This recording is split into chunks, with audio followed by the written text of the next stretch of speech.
बहुत सारे लोगों को ये बात पता नहीं है कि मैं डिसलेक्सिक थी, तो मैं इंग्लिश में फेल होती थी। मेरी मम्मी ने घर पे बोला कि इंग्लिश में कौन फेल होता है, तो मुझे ऐसा लगा कि इंग्लिश में फेल होना मतलब बहुत स्टूपिड हो आप, इंग्लिश में कौन फेल होता है। और मैंने बस ठान लिया था कि किसी तरह मुझे इंग्लिश में मास्टरी पानी है। मैं G20 की ऑफिशियल MC तो थी ही, I am being very honest कि वो मेरे लिए बहुत स्ट्रेसफुल था। What it takes to be a good MC? एक ऐसा काम है जो कि एक तो लाइव होता है, एक लाइव शो है, जैसे स्टार्ट हुआ good evening ladies and gentleman के बाद वो चलते चला जाएगा और आप गलती नहीं कर सकते। आप think spirituality happened to me when I was only 13 years of age. तो अगर एक डिप्रेस्ड इंसान है तो वो बाहर की दुनिया को एक डिप्रेस्ड नजरिए से देखेगा, अगर एक खुश इंसान है तो वो बाहर की दुनिया को एक खुश नजरिए से देखेगा। मैं बहुत बीमार बच्चा थी, अगर मुझे कोई बुखार भी होता था तो वो 3-4 महीने तक चलता था। तो उस दिन मैंने डिसाइड किया कि अब अगले दिन I want to wake up sans the fever, and the next day when I woke up the fever was gone. So how it happened I have no idea.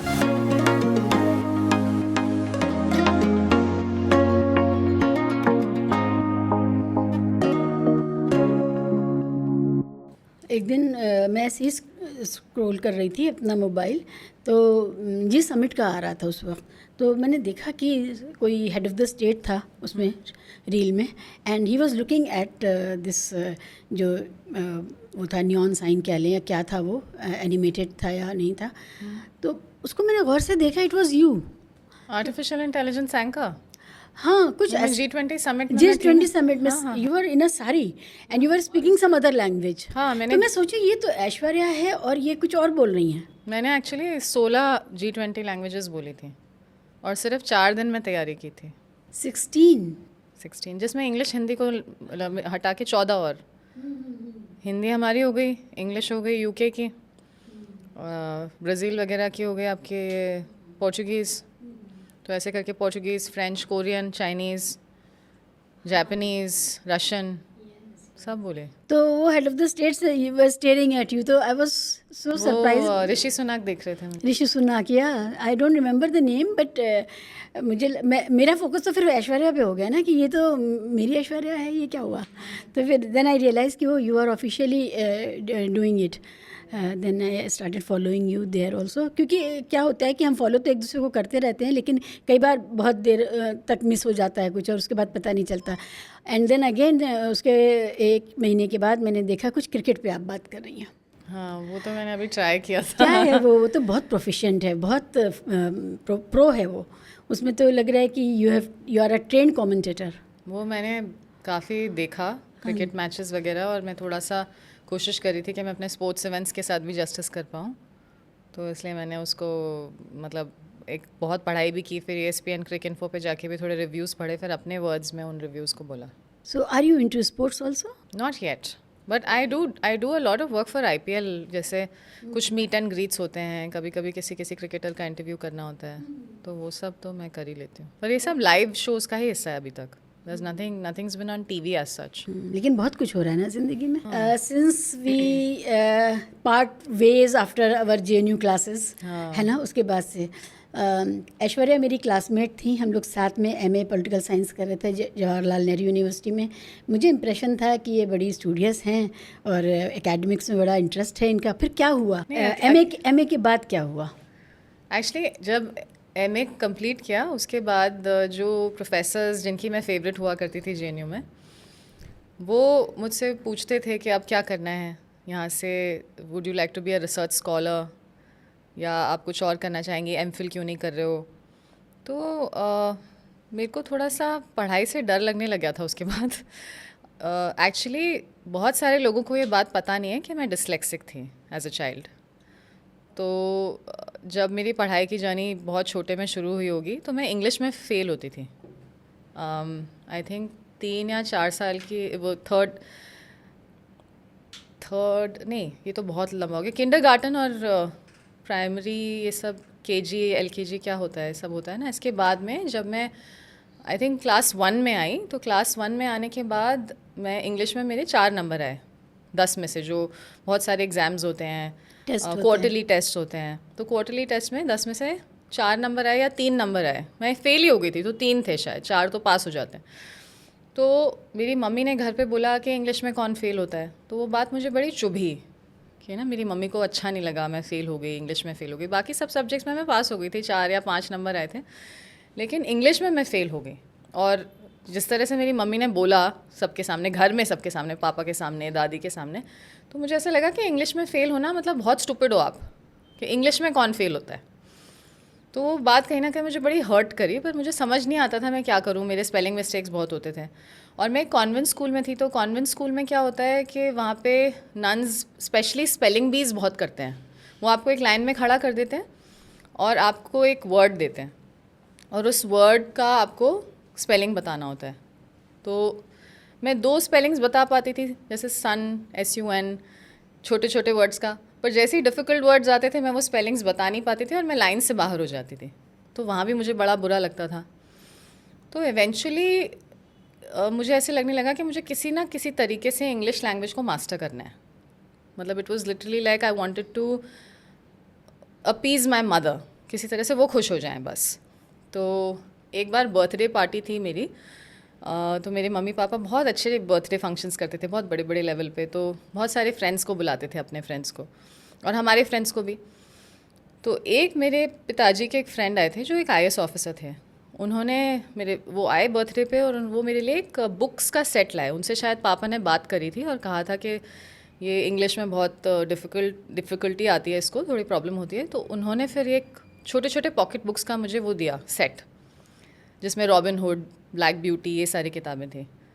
तो वो मैं पढ़ने लगी और उन्होंने बोला, बेटा जब भी तुम ये किताबें पढ़ो तो जो भी डिफ़िकल्ट वर्ड आता है उसको अंडरलाइन करो और उसका एक सेंटेंस बनाने की कोशिश करो। तो वो मैं करती रही और मैंने बस ठान लिया था कि किसी तरह मुझे इंग्लिश में मास्टरी पानी है। और स्कूल में फिर जो छोटे छोटे आपकी असेंबलीज़ होती हैं, और कॉन्वेंट में बहुत होती हैं ऐसी असेंबलीज़ जहाँ पे आप 5-6 बच्चे सेलेक्ट होते हैं, एक प्रेयर बोलेगा, एक न्यूज़ बोलेगा। तो मेरे को लगता था कि मैं न्यूज़ बोलूँ, तो मैं अपने पापा के साथ तैयारी करके मैं जाके न्यूज़ बोल के आती थी। So I used to fight my fear, so it was very difficult for me as a dyslexic child. और अब भी अपने प्रोफेशन में भी एज एन एंकर कई बार स्क्रिप्ट्स आती हैं और दूसरे लोगों के कंपैरिजन में मुझे थोड़ी ज़्यादा मेहनत करनी पड़ती है, बिकॉज कभी इमीजिएटली ऐसे एक स्क्रिप्ट सामने आ जाए तो ऐसे हो सकता है कि मैं कोई वर्ड गलत पढ़ लूँ और गलत ना बोल दूँ। सो मेहनत अभी भी लगती है, बट डिस्लेक्सिया चला गया है, इतना नहीं है, लेकिन कभी कभी एक आध वर्ड मैं गलत पढ़ लेती हूँ। So I have to be very careful. तो पढ़ाई का इतना शौक मुझे वैसे था नहीं, but I think my father wanted me to take the academic line, he wanted me to be a civil servant. तो उस चक्कर में मैंने काफ़ी जितना मैं पुश कर सकती थी अपने आप को मैंने किया, बट आई थिंक JNU करने के बाद मुझे लगा अब मेरा हो गया, अब और नहीं हो पाएगा। मुझे याद है सिविल सर्विसेज के लिए भी आपने बताया था कि यू मे ट्राई, बट फिर पता नहीं, MA के बाद हम लोग बिछड़ गए, तो पता ही नहीं चला कि आपने फिर आगे क्या किया। आपको याद होगा मैंने एक प्रीलिम्स भी क्लियर किया था।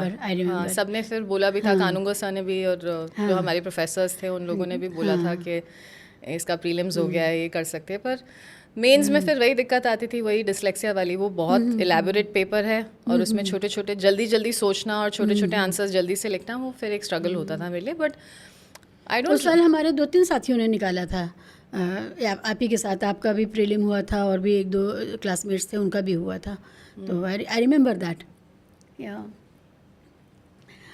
फिर उसके बाद JNU से निकल करके ये पढ़ाई की कोशिशें करके ये कैसे हुआ, आप एंकर कैसे हो गई और कैसे मास्टर ऑफ सेरेमनी, इतने बड़े बड़े प्रोग्राम्स में हम आपको देखते हैं।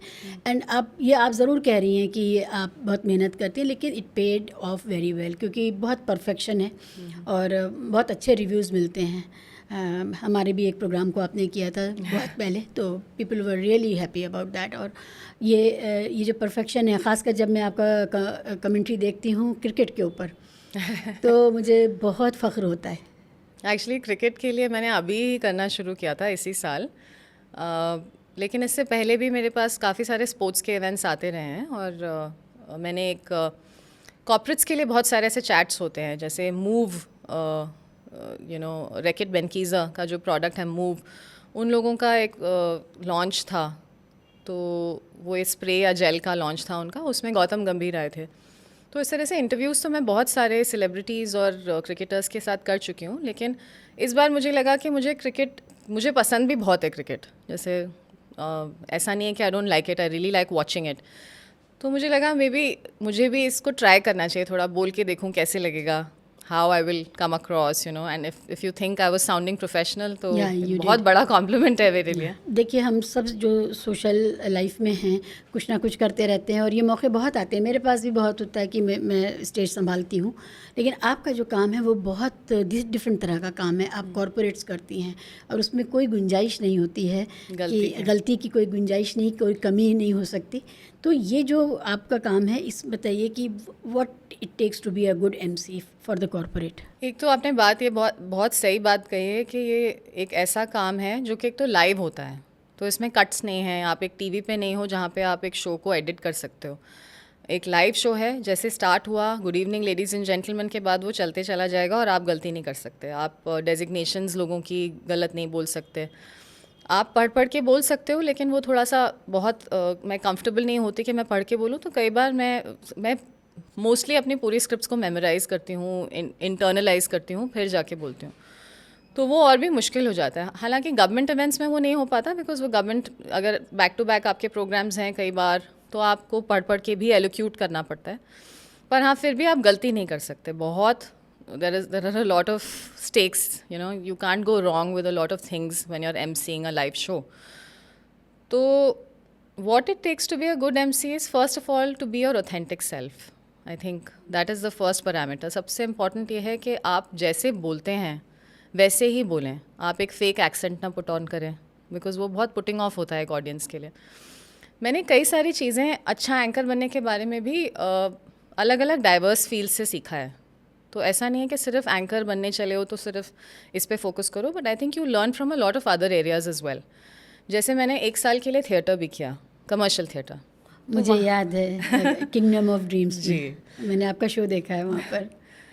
तो किंगडम ऑफ ड्रीम्स में भी मैंने बहुत सीखा अपने डायरेक्टर से, जब उन्होंने मुझे बताया कि लिसनिंग क्या होता है. क्योंकि कई बार क्या होता है एज एन एंकर, आपको लगता है कि आप अपनी लाइनें बोलिए और चलिए, आप सुनते नहीं हैं. सुनना ये नहीं होता. सुनना, जब आप मोनोलॉग्स कर रहे हैं तो ऑब्वियसली आप बोल ही रहे हैं एक ऑडियंस से, लेकिन जब आप ऑब्वियसली बहुत सारे स्पीकर्स को इंट्रोड्यूस करते हैं, वो आते हैं, वो बोलते हैं, फिर आप उनको थैंक यू बोलते हैं, तो वो थैंक यू कैसे बोलेंगे? आप उनकी स्पीच को सुन के उसके बारे में कुछ बोलेंगे. तो वो लिसनिंग वहाँ भी काम आती है, जो लिसनिंग ड्रामा में काम आती है. फॉर इंस्टेंस थिएटर में तो आपके कैरेक्टर्स होते हैं बहुत सारे, आपके साथ काम करते हैं. तो जैसे शीबा और मैं कैरेक्टर्स हैं और हमारे डायलॉग्स हैं. तो शीबा ने कुछ बोला और मेरे को वो सुन के अपना डायलॉग देना है. अब ये डायलॉग्स हमने रटे हुए हैं ऑलरेडी, लेकिन मुझे ऐसे दिखाना है कि मैंने ये डायलॉग अभी अभी सुना है और वो सुन के मैंने अपना डायलॉग रिस्पॉन्स देना है, क्योंकि वो बड़ा नेचुरल दिखना चाहिए. वो लिसनिंग एबिलिटी मैंने अपने थिएटर में सीखी. उस लिसनिंग एबिलिटी ने मेरे को बहुत हेल्प किया एंकरिंग फील्ड में, क्योंकि शुरू में क्या होता था, मैं अपनी लाइन्स बहुत अच्छे से रट के और इंटरनलाइज भी करके मैं बोल के आती थी, बट मैं सुनती नहीं थी स्पीकर ने क्या बोला. उसके बाद मैं thank you very much Indeed बोल दिया, थोड़ा बहुत एक आध लाइन उन्हीं की बोल दी, लेकिन I was not very happy with myself. So I think anchoring और emceeing is also a continuing process where you keep evolving. तो उस एवोल्यूशन के लिए आपको धीरे धीरे अलग अलग फील्ड से छोटा छोटा कुछ कुछ ले लेकर एक फुल पैकेज बनाना होता है. और so like I said, being your authentic self, you know, be who you are, don't fake an accent, don't fake who you are. आप जैसे हो वैसे नेचुरल बात करने की कोशिश करो, बिकॉज जितना आप ऑथेंटिक रहोगे उतना जल्दी आप अपने ऑडियंस से कनेक्ट कर पाओगे. तो कई लोग कनेक्ट नहीं कर पाते, you know, you are just talking, you are just, but you are not looking at your audience, eye contact, बहुत सारे ऐसे एलिमेंट्स होते हैं. बट ऑफकोर्स साइकोलॉजी भी मैं क्लास 11-12 में पढ़ चुकी हूँ, तो वो साइकोलॉजी भी काम आती है. मेरी ऑडियंस का भी क्या मिजाज है, कौन थोड़ा यू नो सुन नहीं रहा है, उनको मैं क्या बोल सकती हूँ जिससे उनका मैं अटेंशन गेन कर लूँ. So there are a lot of little elements that make the full package as of an anchor. And what also helps me, Shiva, you know, you're a friend of mine, that there's also spirituality that helps me. I was coming to that, yeah. तो it is not just कि आप अपना professionally ये कर रही हैं.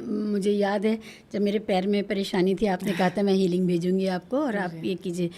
तो एक नंबर लिखिए और इस कलर से वो नंबर लिखिए और I am sending you some healing. तो ये उससे पहले भी, कुछ साल पहले भी you did that for me. तो मुझे ये बताइए कि ये सारी चीज़ें एक साथ कैसे हो रही थी? What was the space you were in, like mental space क्या था जिसमें आप थी जब आप इतना कुछ, because everything, all these things make you develop inside. आप अपने अंदर उतरते हैं, आप अपने आप से बात करते हैं, अपने आप को पहचानते हैं और अपनी एक दुनिया रच लेते हैं अपने अंदर। तो एक बाहर की दुनिया थी जो थोड़ी फ्लैम्बॉयंट है, जहाँ आपको सबको एंगेज करना है, चकाचौंध है, रोशनी है, बड़े बड़े फिल्म स्टार्स के साथ आप खड़ी होती हैं। और दूसरी तरफ ये दुनिया है जो बहुत रिक्लूसिव है। कैसे होता है ये? एक्चुअली आई थिंक एक बहुत ही पॉपुलर न्यू एज सेज हैं जिन्होंने अभी अभी रिसेंटली कहा भी है कि जो भी आप एक्सपीरियंस करते हो वो अंदर, आपके अंदर से होता है। तो अगर एक डिप्रेस्ड इंसान है तो वो बाहर की दुनिया को एक डिप्रेस्ड नज़रिए से देखेगा, अगर एक खुश इंसान है तो वो बाहर की दुनिया को एक खुश नज़रिए से देखेगा। सो whatever's internal, whatever's happening inside of you is very important. उसको पहचानना बहुत ज़रूरी है। स्पिरिचुअलिटी क्या होती है? Spirituality is actually a quest, it is seeking how much you want to know, what you want to seek. और बाय नेचर हम सीख करना चाहते हैं, मतलब ह्यूमन इंटेलिजेंस चाहती है कि हम ढूंढें या हम सीख करें, या क्यूरियोसिटी होती है हम कुछ क्वेश्चंस के आंसर्स पता करें। तो I think spirituality is a recurring and continuous quest. तो I think spirituality happen to me when I was only 13 years of age. मैं बहुत बीमार बच्चा थी। I know that I am on your show, I have accepted that I was a dyslexic child, but I was also a very frail constitution, मतलब बहुत ज़्यादा कमज़ोर week child, जिसको कभी कभी रोज़ एक, जब बहुत छोटी थी तो आई थिंक 2 न्यूमोनियाज़ हुए थे। My mother had to give me 2 tablet every day and everything. वो भूल भी चुकी हैं कौन सी दवा मुझे देती थी। So all of that was happening and अगर मुझे कोई बुखार भी होता था तो वो 3-4 महीने तक चलता था, एंड कोल्ड वगैरह बार बार आता था। सो एट 30 इम्यूनिटी डाउन थी। इम्यूनिटी बहुत डाउन थी, और उस ऊपर से मेरी ग्रैंड मदर जो थी वो बोलती थी कि इसको थोड़ी और दवा दे दो, वो ठीक हो जाएगी, because in her mind it was like बच्चा बस जल्दी ठीक हो जाए। सो वो अलग इम्यूनिटी ख़राब कर रहा था, but all for love only of me. But she also didn't know कि where to put a full stop or whatever. She had a lot of love for me, तो वो ऐसे करती थी। पर अब क्या हुआ कि जब 13 years की एज में मैं आई और मुझे फिर बुखार हुआ एक दिन, तो उस दिन मैंने डिसाइड किया कि अब अगले दिन I want to wake up sans the fever, ये बुखार नहीं होना चाहिए या ये नहीं होगा।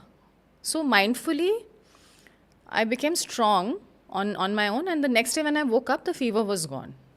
So how it happened I have no idea, but I got very interested. बहुत ही इंट्रीगिंग लगा मुझे कि ये अगर हो रहा है तो कुछ ना कुछ माइंड कर रहा है, या मैं खुद कर रही हूँ, या मेरा इंटरनल प्रोसेस या मेरा माइंडसेट मैंने कुछ शिफ्ट किया है जिसकी वजह से ये एनर्जी चेंज हुई है। जैसे आजकल की दुनिया में बहुत सारे लोग मानने लगे हैं कि थॉट्स की फ्रीक्वेंसी से आप चीज़ें क्रिएट करते हो, मैनिफेस्टेशन, लॉ ऑफ अट्रैक्शन। तो वो सब तो मुझे उस वक्त पता नहीं था। ये जो हमने सीक्रेट मूवी देखी है या जो आजकल बातें चलती हैं which people not only find fascinating, पर लोगों को लगता है कि हाँ सच है, हम मैनिफेस्ट कर सकते हैं। एक्चुअली सबके पास कोई ना कोई ऐसा तजुर्बा होता है, वो नोटिस ना भी करे या कभी नोटिस भी करते हैं कि अरे ये कैसे हुआ, ये कैसे मैंने कह दिया, या ये मैंने सोचा था, ये कैसे।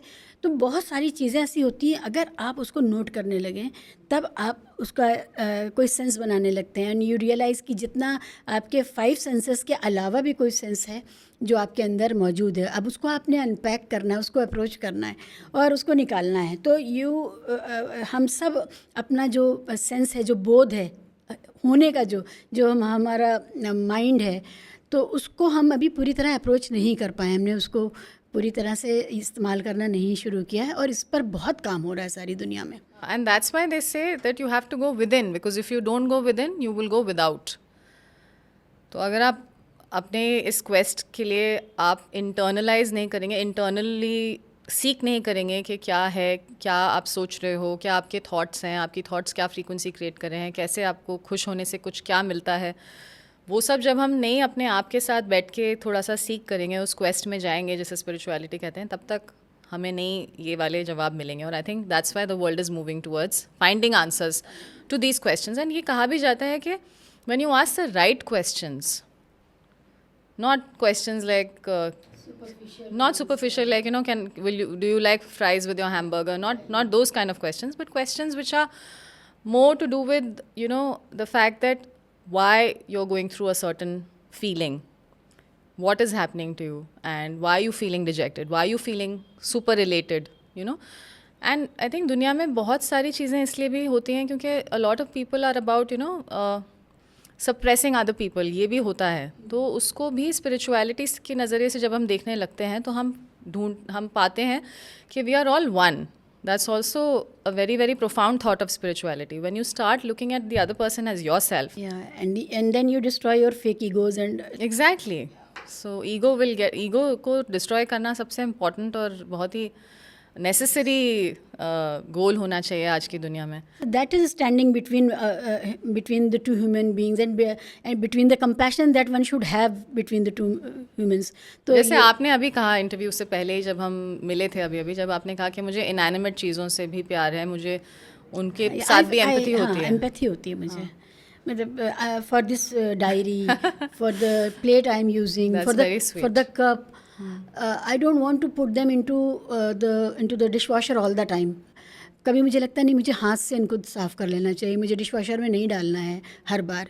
It has to go through a very rigorous cycle. तो उसमें सैनिटाइज भी होता है, गर्म पानी and all that. So I just start feeling it. फिर एक चीज़ और होती है कि I want to put things together. Like अगर कप का एक सेट है तो मैं चाहूँगी ये अपने साथियों के साथ रहे. आई डोंट नो, पता नहीं ये क्यों होता है कि नहीं इसको अलग क्यों कर दें, ये अपने साथियों के साथ बेहतर रहेगा. पता नहीं, मतलब ये बहुत स्टूपिड है कि एक कप है और उसके लिए भी मैं इस तरह से सोच रही हूँ. लेकिन बहुत, और मैं मजबूर हूँ इस बात से. I don't say this. आप ही की तरह मेरी एक फ्रेंड होती थी लेडी श्री राम कॉलेज में जब मैं पढ़ती थी. वहाँ पे गेट के जस्ट बाहर राइट हैंड साइड पे 2 पोस्ट बॉक्सेस होते थे जो थोड़े डिस्टेंस पे थे. और मेरी फ्रेंड हमेशा कहती थी सोच वो 2 पोस्ट बॉक्सेस दोनों एक साथ खड़े हैं पर वो कभी मिल नहीं पाएंगे. तो she used to empathize for the post boxes also, but that empathy I guess is very important. और जब क्या आप interact भी करते हो अपने devices के साथ या अपने आसपास की चीज़ों के साथ? ये हो जाता है कि I look at it as if ये कोई जानदार चीज़ है ना. तो और ये बेवकूफ़ी है शायद, पता नहीं, या पानी के साथ मेरा अजीब सा रिश्ता. पानी अगर मिसयूज़ हो जाए, वेस्ट हो जाए तो मुझे इतना गिल्ट हो जाता है कि बस मैं परेशान हो जाती हूँ. और मेरे यहाँ जो भी मुझे हेल्प करने के लिए लोग हैं या मेरी फैमिली है, सबको मैं पानी के लिए इतना परेशान करके रखती हूँ कि पानी नहीं बर्बाद करना है. वो उसका वजूद पूरा आपके लिए ख़र्च हो रहा है, आप उसको बर्बाद कैसे कर सकते हैं. तो it's a very interesting thing that you mention water, क्योंकि पानी की बहुत मेमोरी भी होती है. पानी कहाँ से चल के कहाँ आता है आपके पास, फिर आपके आरओ में घुसता है और फिर वहाँ से आपके ग्लास में आता है. तो पानी इतना ट्रैवल करके आया है. पानी अपने साथ बहुत सारी मेमोरीज़ लेके आता है. और कई सारे स्पिरिचुअल डिसिप्लिन्स में आप देखेंगे कि पानी को एक हीलिंग मीडियम माना जाता है, जिसमें कि आप एक ग्लास में पानी भर के और आप उसको एफर्मेशंस दीजिए और फिर आप उसको ग्रहण करें, तो वो आपकी एफर्मेशंस जो हैं वो ट्रू होने लग जाती हैं. इसी तरीके से सिल्वा माइंड टेक्निक है एक, उसमें एक मेथड है जो मेरी फ्रेंड ने मुझे बताया, जिसमें कि आप रात में सोते समय एक ग्लास में पानी भर के रखिए अपने बेड साइड पे. आपने जब सब कुछ कर लिया, सब कुछ सारे आपके काम हो गए, अब आप सोने वाले हैं, तब आप उस ग्लास को उठाइए और आप उससे बस बोलिए this is all it takes to find me the solution, और this is all it will take to find me the answer to this.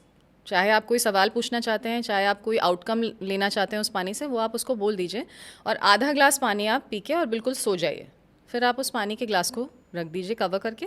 Next day morning when you get up, again you say the same thing, you hold the glass in your hand. फिर आप बोलिए this is all it takes to find me the answer to this और to find me a solution to this problem. फिर आप उस पानी को पूरा पी लीजिए एंड दैट्स इट.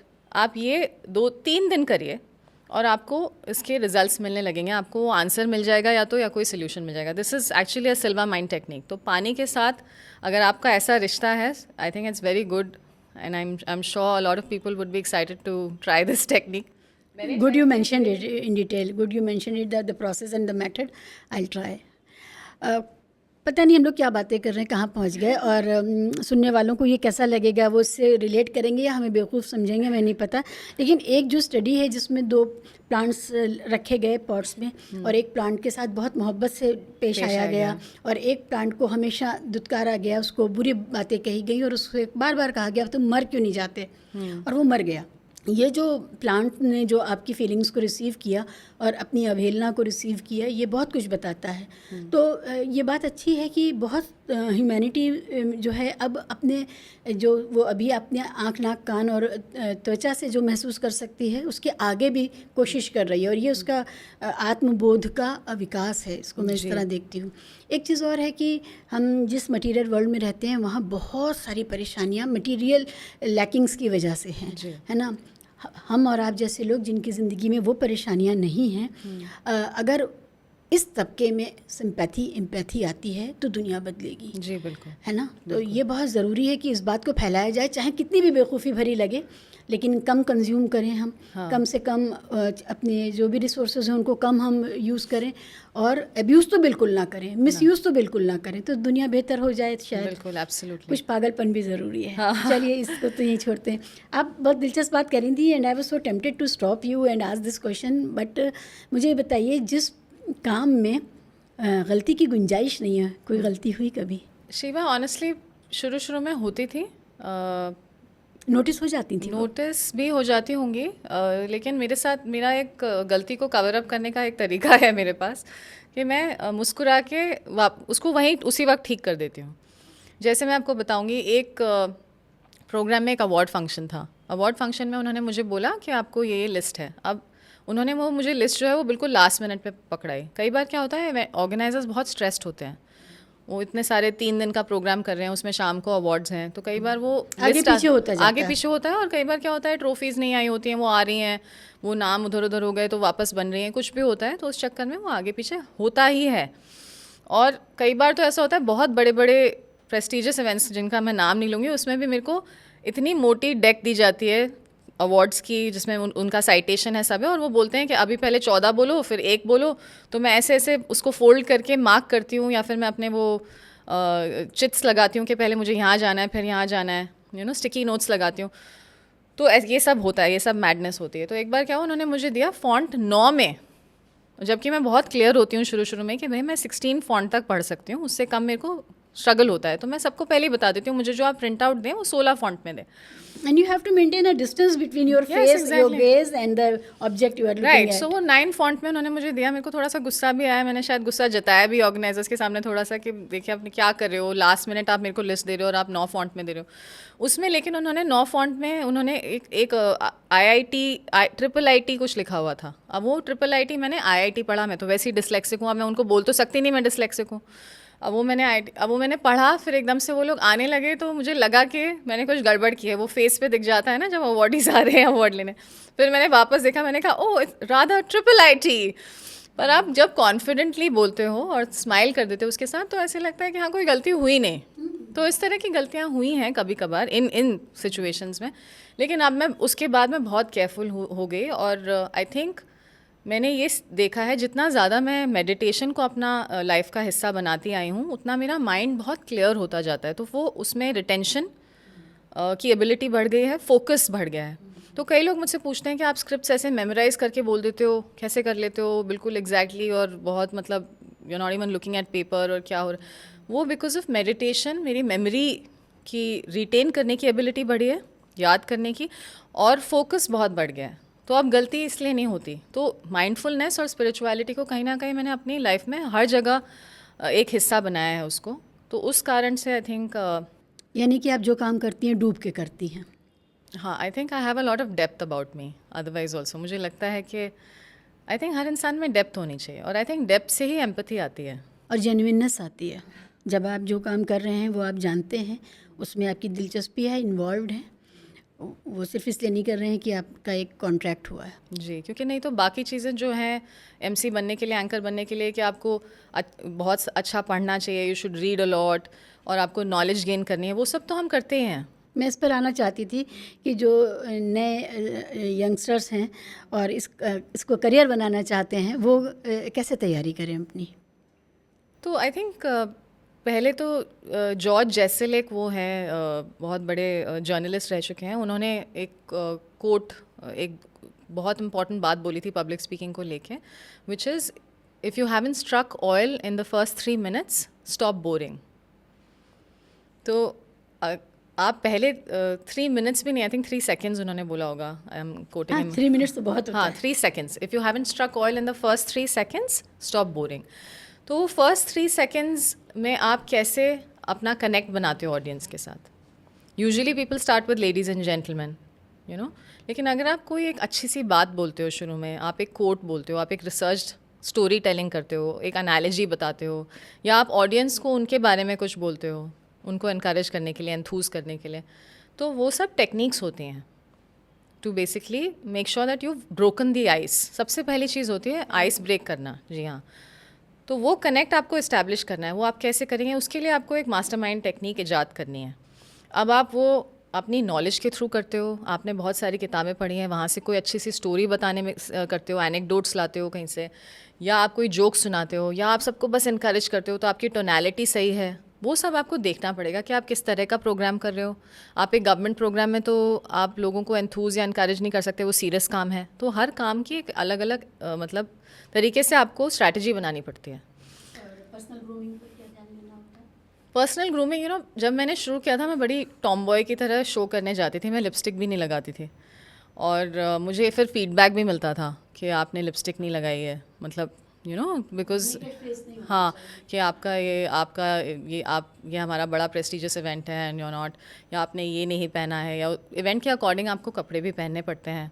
तो जैसे आप एक प्रोग्राम, अगर आप एक कॉर्पोरेट कॉन्फ्रेंस कर रहे हो तो आप बिज़नेस सूट पहनते हो. अगर आप एक G20 जैसे मैंने किया पिछले साल, तो मुझे साड़ी पहननी होती थी, यू नो, इंडियन हिंदुस्तानी परिधान. तो वो सब आपको देखना होता है कि आपको कैसा है. प्लस आपके बाल वगैरह ठीक होने चाहिए. So it's very difficult. और क्या नहीं करना चाहिए? क्या नहीं करना चाहिए, आपको ज़्यादा नहीं बोलना चाहिए, I think, because I feel कि इवेंट की जो टाइमलाइंस होती हैं वो बहुत शॉर्ट होती हैं. तो आपको किसी ना किसी तरह, जो मेरी IAS की पढ़ाई है वो यहाँ काम आती है. वहाँ पे मेंस में कम कम लिखना पड़ता था, छोटे छोटे आंसर्स देने होते हैं, ये इतने इतने वर्ड्स का, वो चीज़ आपको यहाँ अप्लाई करनी चाहिए. Because the more crisp you are and you can deliver your message, brevity is the wit of your soul here, and it is absolutely important. Point to be noted. So yeah, so a lot of people talk a lot, I think. वो tendency हो जाती है, because when you are in front of an audience आप nervous भी होते हो, तो आप कभी कभी ज़्यादा बोल जाते हो. तो आपको नपा तुला ही बोलना है जितना ज़रूरी है, और उस नपे तुले में आपने एंगेज भी करना है. So that are a lot of, and you it's like a full strategy. ऐसा नहीं है कि बस हाँ हम कर लेंगे, you can't just swing it. तो जो भी MC बनना चाहता है या एंकर बनना चाहता है, उसको ये थोड़ा सा ध्यान देना चाहिए कि उस चीज़ की भी पूरी एक स्ट्रैटेजी अपने दिमाग में होती है कि मैं इस तरह से करूँगी, यहाँ मैं इतना ही बोलूँगी. और फिर lot of things happen impromptu. Calculated casualness. That is also there. These Calculated casualness, yes. So when you're on stage, a lot of people will come and speak something. एकदम से आपको कुछ बोलना पड़ जाएगा. कई बार you have to be prepared to be able to think on your feet. आप तुरंत सोचेंगे, आप तुरंत उसका एक सोल्यूशन निकालेंगे.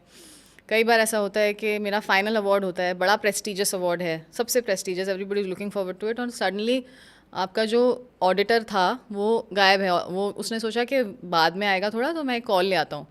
तो कोई नहीं, अब आप एंकर क्या करें, वो नहीं है. You know, you've announced the name, that person is not there to come and announce the most prestigious award. Then what do? You have to have stories, some jokes, some interesting, intelligent ones, which you can say, which will bring a smile on the face of the audience, and they'll be like, okay, fine. And by the time that person will be brought in, उनको phone करके बुला लिया जाएगा. तो आपको वो gap fill करना भी आना चाहिए. That is a scary blank ना, जब ऐसा होता है. I know. ऐसा मेरे साथ बहुत बार हो चुका है, लेकिन मैं अपने हर शो के लिए 3-4 औजार ये वाले लेके जाती हूँ कि अगर ये ब्रेक आएगी, तो अगर ये फोटोग्राफी इवेंट है, तो मैं एक कैमरा रिलेटेड कहानी और जोक बना के उसको इस तरह से प्रेजेंट करूँगी that everybody will have a smile on their face. तो वो मैंने किया है, and that is very important. There are a lot of, मतलब ऐसे इंस्टेंस आते हैं जब आप एकदम से एक ब्लैंक मोमेंट आया, या फिर अवार्ड डे है या कुछ है, तो आपको उसको सबको संभालना पड़ता है. So there is a lot of handling a lot of things on stage. कई मेरे जो सीनियर्स हैं उनसे भी मैं सीखती हूँ. जैसे आपके साथ 2 लोग दिए जाते हैं आपको हेल्प करने के लिए, जो अशर करते हैं, ट्रॉफीज़ को लाते हैं या कुछ करते हैं, तो उनको भी आप पहले उनके साथ आप एक टीम बनाएं. वही एम्पैथी जो है जिसकी बात आपने करी. आप जाएंगे शो पे, शो शुरू होने से आधा घंटे 2 घंटे पहले आप वहाँ हैं, तो आप सबसे इंटरेक्ट करके आप उस टीम का हिस्सा बनते हैं पहले, तो ताकि वो आपको आपकी परफॉर्मेंस में हेल्प करेंगे और आप उनको भी हेल्प करोगे. कई बार वो कहीं और से जा रही होती हैं या उनके पास कोई गलत ट्रॉफी होती है, वो सब एंकर सब कुछ चेक कर लेता है स्टेज पे लास्ट मिनट। मतलब स्टेज पे बहुत सारा मैनेजमेंट भी होता है एक एंकर के द्वारा। So it's not just delivering lines. अगर एंकर और एमसी बनने के लिए अगर लोगों को लगता है कि भाई सिर्फ हम लाइन डिलीवर करेंगे और हो जाएगा, तो ऐसे नहीं है। मतलब there are a lot of elements to this. Are there a good anchor day or a bad anchor day, the way we have good hair day and bad hair day? You know, I would say since it's almost like I'm a different person on stage. तो आप भी मुझे बहुत personally जानते हो, like I am a very quite person otherwise. जैसे class में मैं चुपचाप ही बैठती थी, लेकिन मैं स्टेज पे होती हूँ तो आई am very out going and I am in control and I am commanding everything. तो ये होता है कि कभी कभी मेरे एनर्जी लेवल्स कम होते हैं, तो उस चक्कर में जब एनर्जी लेवल्स कम होते हैं तो मेरी मेकअप आर्टिस्ट भी आती है, वो भी बोल देती है मैम आज आपके एनर्जी लेवल्स थोड़े कम लग रहे हैं। पर जब मैं स्टार्ट करती हूँ, मुझे पता है कि मेरी ऑडियंस को मुझे करना है इनकरेज, या मेरे को You meditate I have before to engage. starting? Oh yes, that helps a lot. So whenever I have these low energy level phases, तो मैं meditation से फिर अपनी एनर्जी को अप करती हूँ। इवेंट में एक आप तो आउटसाइडर हैं, क्योंकि वो आपकी कंपनी नहीं है, वो आपका काम नहीं है, लेकिन आपको लाया गया है तो अच्छे से लोगों के सामने रखने के लिए।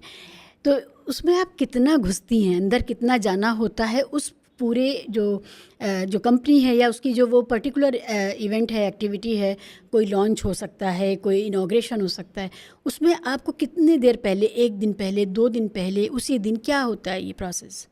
देखिए, कई इवेंट्स को तो मुझे 1 साल पहले भी बुक कर दिया जाता है।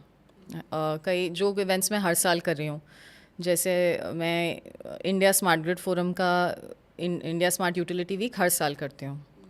मैं आई जोक विद देम कि अब तो आपको मुझे पेंशन भी देना चाहिए, because I think I am doing it since 2015। तो ऐसे बहुत सारे इवेंट्स हैं जिनको जो मेरे को क्लाइंट्स को मेरे पे बहुत ट्रस्ट है, तो वो मुझे बहुत पहले बुक कर देते हैं। तो और उन विषयों के बारे में बहुत अच्छे से जानती भी हूँ और मैं बहुत जल्दी उनकी रिसर्च भी करती हूँ।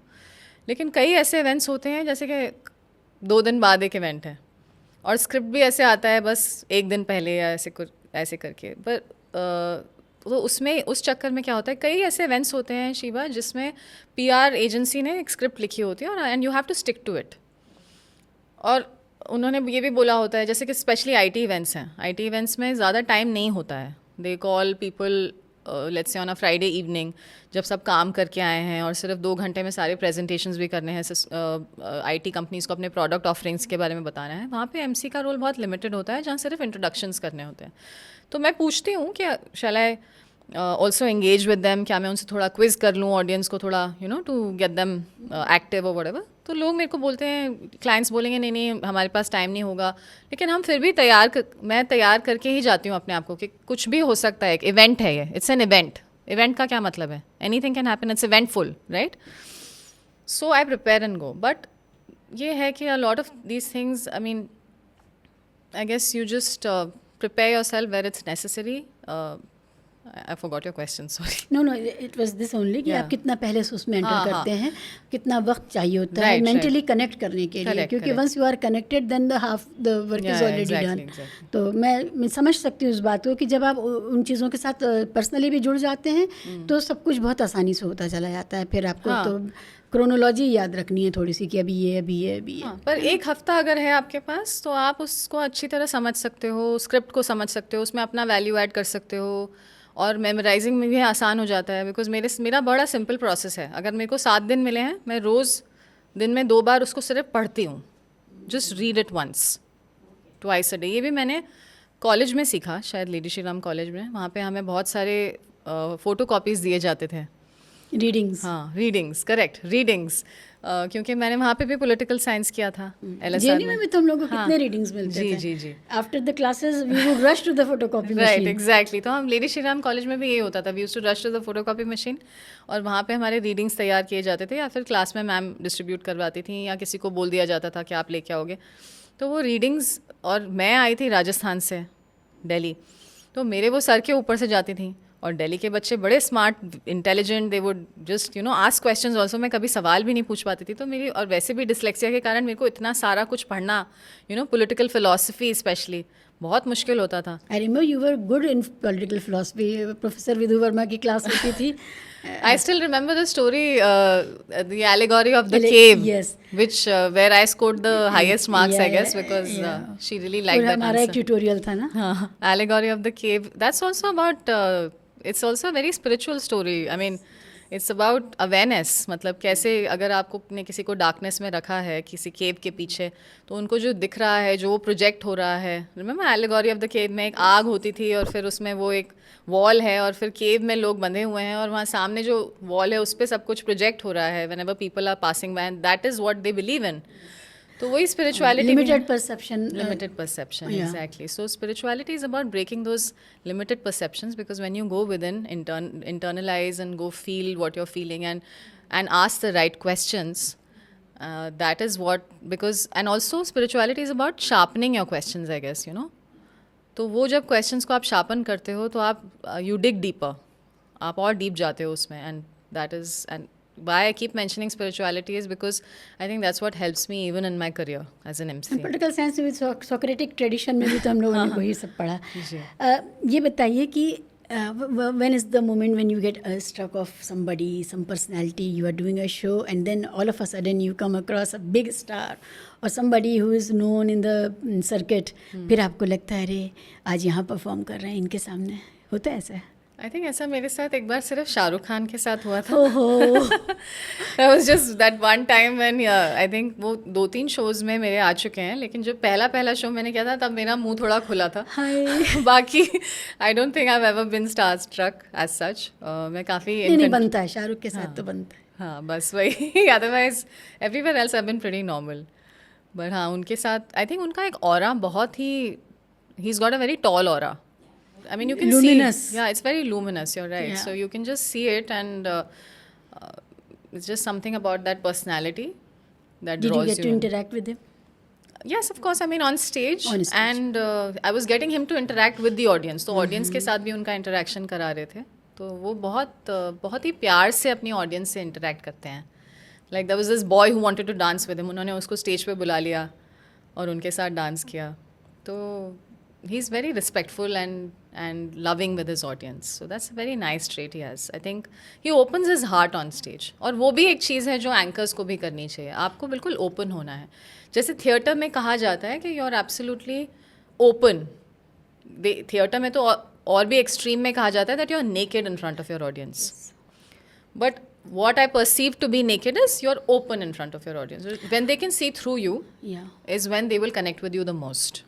इनफैक्ट बहुत सारे एमसीज शाहरुख खान से सीख ही सकते हैं, क्योंकि एज एन एक्टर तो ठीक है वो है ही कहीं और पहुंच चुके हैं, अच्छा। लेकिन the way he conducts his programme, the way he connects with his audience, और उनकी ऑडियंस कभी कोई मामूली ऑडियंस नहीं होती है. And he is also very witty. Yes, and he is well researched. अभी भी बहुत पढ़ते हैं. विटी, या तो ये सब चीज़ें एक शो शाहरुख खान पे ही करना चाहिए. क्या क्या सीख सकते हैं उससे. मुझे लगता है कि ही इज़ बेस्ट लाइफ गुरु, जो चीज़ें समझा सकते हैं, सिखा सकते हैं हमारी यंगस्टर्स को भी और हर एक को. Correct. He talks so intelligently. He is no more just film icon और समथिंग. तो ये बहुत बड़ी बात है.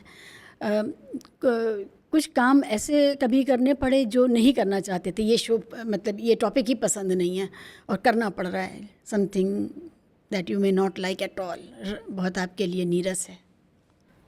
आई थिंक जहाँ पे भी फ्लिम्जी टॉक होती है, जहाँ पे कोई रिसर्च की ज़रूरत नहीं पड़ती और आपको बस बोलना है, वहाँ मुझे थोड़ा सा पता नहीं, मेरा बचपन से ही रहा है. जो थोड़ा डिफ़िकल्ट टास्क होता है वो उसमें मुझे ज़्यादा चैलेंज आता है, मतलब मज़ा आता है. तो या because I get to challenge myself I guess, and that counts. तो कई बार जैसे अगर आपको एक बहुत ही ईजिली बस कनेक्ट करना है, वो करना है, उसमें भी मैं ढूंढती हूँ कैसे हम डिफ़िकल्ट टास्क, मतलब ऐसे टास्क क्रिएट करें जहाँ लोगों को याद रहें. फॉर इंस्टेंस ये तो सभी करते हैं, जैसे कोई एनर्जी इन्फ्यूजिंग प्रोग्राम है, लेट्स से किसी कॉर्पोरेट का अवार्ड फंक्शन है जहाँ रिवॉर्ड्स और रिकग्निशन किया जा रहा है, तो आपको सबको इनकरेज करना है. अब आपने वो कॉर्पोरेट के जितने भी लोग हैं आए हैं वहाँ पे, उनको सबको आपने बोला प्लीज़ राइज, आप सब खड़े हो जाइए, ठीक है. और आप उनको बोल सकते हो कि अब आप ये बोलिए हमारे इसका ये स्लोगन है आज का, तो हम ये बोलते हैं 3 बार. वो सब तो हम करते हैं, लेकिन हम उसको कनेक्ट कैसे करें. तो मैं हमेशा वो सोचती हूँ, मेरी इनफैक्ट एक कंटेंट टीम भी है, So I have a content person who writes very beautifully for me, and I brainstorm with her. तो वो मुझे फिर बोली कि you say that like there are 27 regiments of the Indian Army, and everybody all of these regiments, they have their own clarion call, they have their own slogan. Likewise, today we at this program have this slogan and we're going to say it together. तो वो तो एक energy आती है. मतलब when you connect these things, when you create a story in the minds of people where they can visualize. Yeah, and they become team also. They na? become a team also, and they become, because if you will do it just generally, तो coming to the point, I was just trying to allude to the fact that जैसे मेरे को एक बार किसी ने बोला था कि ये एक wedding function है, आपको host करना है. ये मैंने पहली बार किया था. Nothing against that. आजकल वेडिंग फंक्शंस भी होस्ट होने लगे, बाकायदा स्पीच होती है. हाँ, ये काफी पहले से हो रहा है, ये काफी पहले से. हाँ, जब हम बड़े हो रहे थे तो ऐसा नहीं होता था. तो शुरू तो मैं थोड़ी सी मतलब हेजिटेंट थी कि भाई मैं करूँ कि नहीं करूँ, एक शादी को होस्ट में कर पाऊँगी कि नहीं, बिकॉज मेरे पास कंटेंट नहीं होता दिमाग में, मैं क्या बोलूँगी. तो वेरी सिंप्लीफाइड कंटेंट जो है वो मेरे लिए थोड़ा सा मुश्किल होता था. तो अब मेरे पास जो कंटेंट राइटर है वो उसको भी बहुत ब्यूटीफुल बना देती है. So if I have to host a wedding I can do it now, but at that point in time मुझे टफ लगता था कि ये शादी है, इनकी शादी है, ये लड़की वाले हैं, लड़के वाले हैं, उसके अलावा क्या, यू अंडरस्टैंड. तो वो मेरे को थोड़ा सा वैसा लगता था कि यहाँ मैं क्या कर रही हूँ, बिकॉज आप you are not really challenging yourself. तो वो मुझे हर जगह लगता है, जहाँ भी ऐसा सिंपलिस्टिक, थोड़ा simple, not simplistic but simple event होता है, वहाँ पे मुझे थोड़ा सा लगता है कि यहाँ पे थोड़ा सा चैलेंज देना है अपने आप को और एक यूनिकनेस क्रिएट करनी है जो सबको याद रहे, and they can take that back with them. एक सीरीज है मेड इन हेवन, पता नहीं आपने देखी है? हाँ, मैंने थोड़ा बहुत देखा था. जब आप ये सब बोल रही थी तो मुझे उसके सीन्स याद आ रहे हैं. But yes, you are right. Like I think public speaking is also a lot of storytelling, right? And it's how you tell your stories. It's how you create that impact on your audience where they take back those memories कि हाँ उसने ये बोला था, उन्हें याद रहना चाहिए थोड़ा बहुत. सारा नहीं तो कुछ तो याद रहना चाहिए कि हाँ उस एंकर ने ये बोला था. I was trying to come to summit, G20 summit. तो वहाँ पर थोड़ा सा स्टिफनेस थी, लगा आपको कि ये बहुत बड़ा सरकारी और इंटरनेशनल प्रोग्राम है और यहाँ पर ना तो ये तो ठीक ही है कि गलतियों का स्कोप नहीं है, लेकिन कुछ एक्स्ट्रा भी करने का स्कोप कहाँ होगा वहाँ पे? वो तो बहुत स्टोइक और फॉर्मल रहा होगा. How was the experience there? So G20 के बहुत इंटरेस्टिंग स्टोरीज़ हैं मेरे पास, बहुत सारी, पर ये मैं ज़रूर बताना चाहूँगी that, and I am being very honest, कि वो मेरे लिए बहुत स्ट्रेसफुल था. मेरी एसिडिटी भी बहुत बढ़ गई थी ड्यूरिंग G20, बिकॉज एक तो बहुत सारे प्रोग्राम्स होते थे. सुबह मैं कॉन्फ्रेंस करती थी एंकर, फिर शाम को कल्चरल प्रोग्राम एंकर करती थी, और बहुत सारे प्रोग्राम्स थे. जैसे मैंने आपको बताया, मैंने 40 G20 प्रोग्राम्स एंकर किए थे पिछले साल. So I was the official G20 MC. तो उसमें मुझे स्ट्रेस तो बहुत हो जाता था, क्योंकि कोई भी चीज़ आप गलत भी नहीं बोल सकते. वहाँ पे तो गलती का बिल्कुल कहीं पे भी नहीं होता. मुझे सोच क्यों हो रहा था कि इतने सारे इवेंट्स आप कर रही हैं, प्रिपरेशन का टाइम नहीं है, there is no breathing space also, और वन आफ्टर अनदर, और इतना बड़ा प्लेटफॉर्म है कि एक गलती मैग्नीफाई होकर दिखेगी. इनफैक्ट G20 समिट जो थी, जो मेन इवेंट हुआ था दिल्ली में, जो भारत मंडपम में हुआ था, उसमें मेरे को आर्टिफिशियल इंटेलिजेंस एंकर बनाया था मुझे. तो उसके लिए हमें स्टूडियो में रिकॉर्डिंग करनी थी. अब इन्होंने मुझे, आप तो रियल है, आर्टिफिशियल एंकर आपकी बन गई, मतलब कैसे बन गई? क्योंकि उन्होंने एक्चुअली, मैं G20 की ऑफिशियल MC तो थी ही, उन्होंने मुझसे बोला कि अब वहाँ पे हमें मदर ऑफ डेमोक्रेसी का जो एग्जीबिशन है उसको 16 लैंग्वेजेस में बताने वाला एंकर चाहिए. अब वो बेसिकली ये था कि इतने सारे डेलीगेट्स आते रहेंगे तो ऐश्वर्या बार बार ये लैंग्वेजेस तो नहीं बोलेगी, और ये डिफ़िकल्ट भी है, तो उसको एक बार ही रिकॉर्ड कराओ और एक बड़ा सा बक्सा बनाओ जिसमें ऐश्वर्या के आर्टिफिशियल इंटेलिजेंस मॉडल को रख दिया जाए. तो उसके लिए आप मानेंगे नहीं, मुझे 4 दिन का समय दिया, केवल 4 दिन का. 4 दिन के अंदर मैंने वो और ऐसा नहीं था कि दो लाइनें बोलनी है एक लैंग्वेज के, पूरा एक पन्ना A4 शीट भरा हुआ था. मैंने सुना वो. हाँ, वो पूरा का पूरा मुझे बोलना होता था, फ्रेंच में, रशियन में, चाइनीज़ में, जापानीज़, कोरियन. तो ये सारी लैंग्वेजेस को मेरे को तैयार करना था. स्पेनिश, इटालियन मुझे सबसे ईजी लगे थे. ये सब मेरे को प्रिपेयर करना था, और मैंने क्या किया, मैंने इन सब लैंग्वेजेस का अपने हिंदी और इंग्लिश में नोट्स बनाए प्रॉम्प्टर के लिए, and I had to speak that in that, I had to pick up the tonality. अच्छी बात ये थी कि उन्होंने मुझे बहुत सारे लैंग्वेज एक्सपर्ट्स की मदद दी, तो वो लोग मेरे साथ हमेशा थे, वो मुझे भेजते थे वीडियो बना के अपना, और वॉइस नोट्स भी भेजते थे, तो मैं प्रिपेयर करती थी। फिर कुछ जैसे अब रशियन में हमें बड़ी मुश्किल हो रही थी, रशियन में हमें एक अच्छा लैंग्वेज एक्सपर्ट जो मुझे समझा दे नहीं मिल पा रहा था।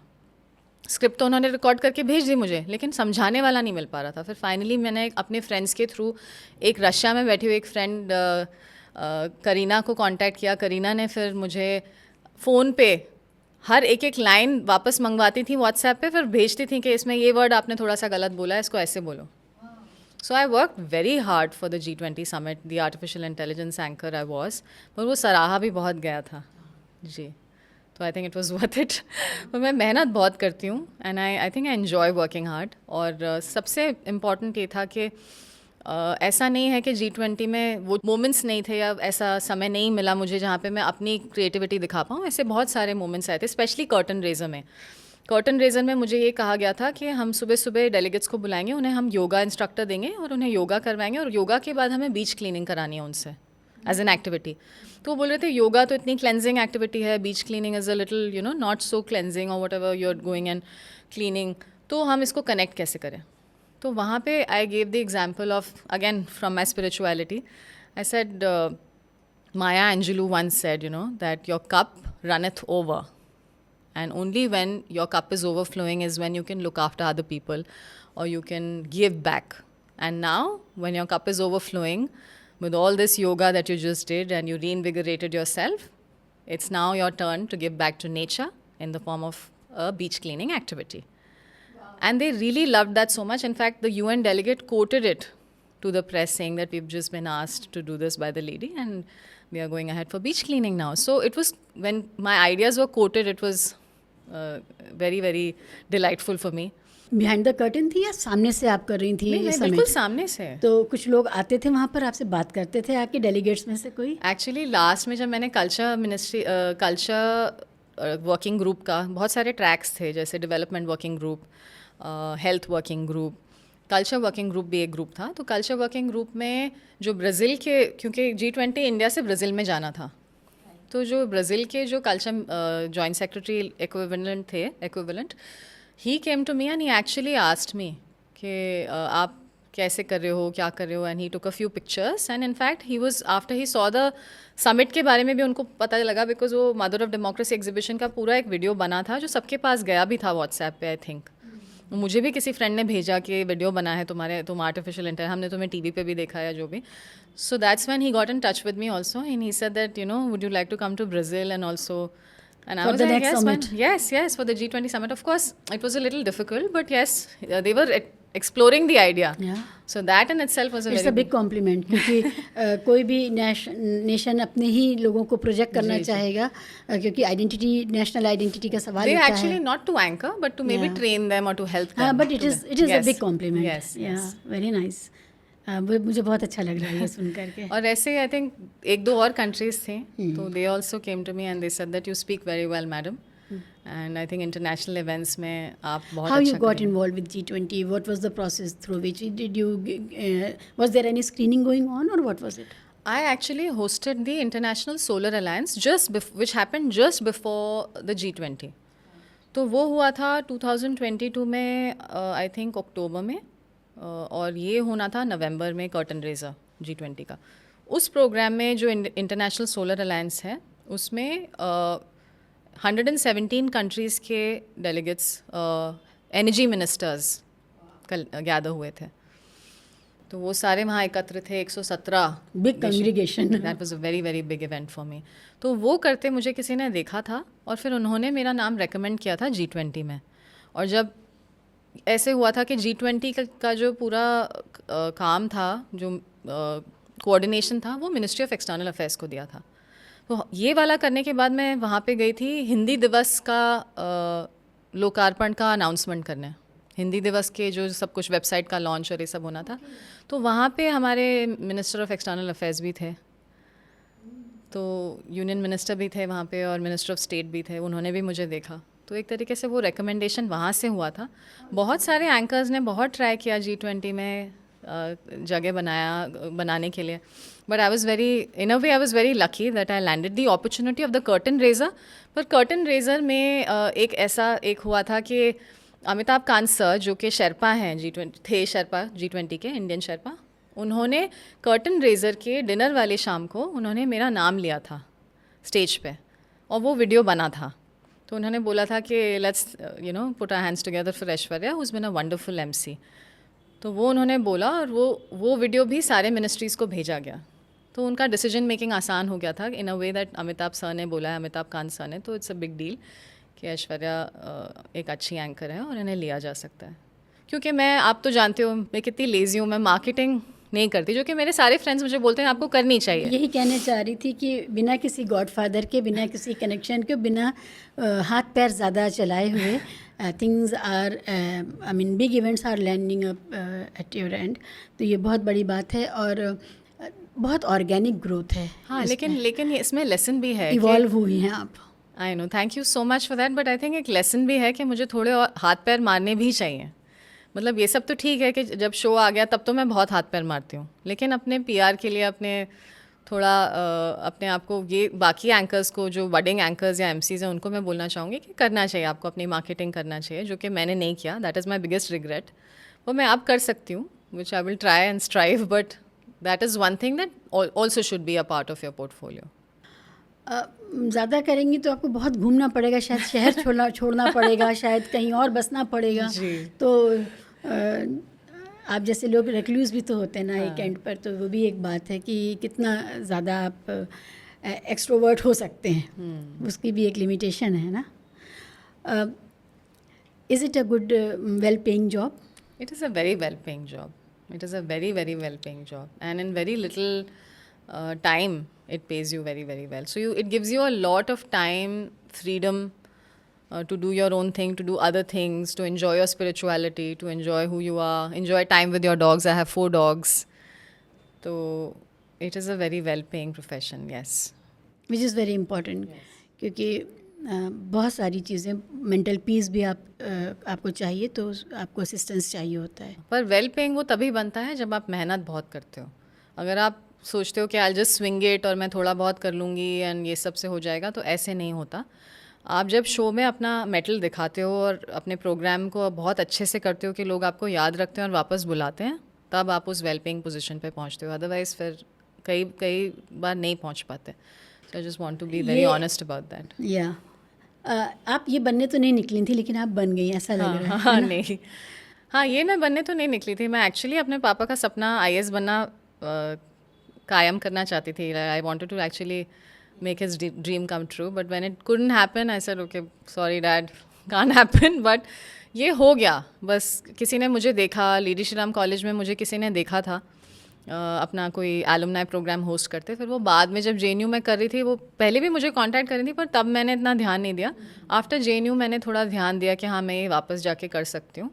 तो मैंने जब जाके करके देखा तो it was very easy for me in a way, because I think मेरी एलोक्यूशन और मेरी वो, क्योंकि मैंने डिसलेक्सिया के कारण इंग्लिश थोड़ा इतनी मास्टर की थी, तो वो मेरे लिए आसान हो गया था। पर मैंने हिंदी भी बहुत करी है। इनफैक्ट जब मैं क्लास 11-12 में जब मैं एमजीडी पहुंची थी, तो मुझे डिबेट ज्वाइन करने का बहुत मन करता था, लेकिन वहाँ पे इंग्लिश डिबेटर्स ऑलरेडी थे। तो my dad said don't feel disappointed, तुम जाके हिंदी में डिबेट करो। तो तब मैंने हिंदी में अपने स्कूल के लिए पब्लिक जो नेशनल पब्लिक स्कूल जो वो होता है, आपका कॉन्ग्रीगेशन होता है पब्लिक स्कूल्स का, जो जहाँ सारे पब्लिक स्कूल्स आते हैं, उसमें मैंने पब्लिक स्कूल में 2nd पोजीशन का एक प्राइज़ जीता अपने स्कूल के लिए। बाकी इंग्लिश वाली टीम ने एक भी नहीं जीता उस साल। So there, and that's why the school give me outstanding speaker award alongside the English speakers. तो मैंने हिंदी को भी मास्टर किया तब। But I will give all my oratory skills का credit to my father, because he was an excellent orator. He is an politician भी हैं। हाँ, मतलब but he is an excellent orator. That goes, he connects with the he's very interesting and he's also very funny. तो उनमें तो विट भी है, वो मैं कोशिश करती हूँ कभी कभी लाने की, but he has a lot of wit, he is funny also, but he speaks very well and he give me a lot of techniques. बहुत सारी टेक्निक्स उन्होंने मुझे दी, जैसे अपने आप को रिकॉर्ड करो डिक्टाफोन पे, फिर सुनो, तो आपको लगेगा अरे यार मैंने ये गलत बोला था, इस तरह से नहीं बोला, ये टोनैलिटी ठीक नहीं है। तो अपनी टोनैलिटी ठीक करने के लिए अपने आप को सुनो, मिरर के सामने खड़े होकर बात करो, तो आपको अपने एक्सप्रेशंस पता चलेंगे। तो बहुत सारी ऐसी टेक्निक्स मैंने बचपन से सीखी हैं, because of my father. तो धीरे धीरे इस तरफ आप जा ही रही थी. There was a destiny's hand also जो आपको उधर ले जा रहा था. प्रिपरेशन चल रही थी. Right. ऐश्वर्या, मुझे कई बार लगता है एक और करियर आपका वेट कर रहा है. जब आप स्पिरिचुअल हीलिंग की बात कर रही होती हैं और प्रैक्टिकली कर रही होती हैं, मेरे साथ 2 बार हुआ है, आपने किया है, तो मुझे ये लगता है कि ये अपने आप में फुल फ्लेज्ड एक काम है जो ह्यूमैनिटी को फ़ायदा पहुंचाने वाला काम है. और आप हैं इसमें. कितना वक्त आगे अभी और देना है और कैसे आपने इसको अप्रोच कैसे किया?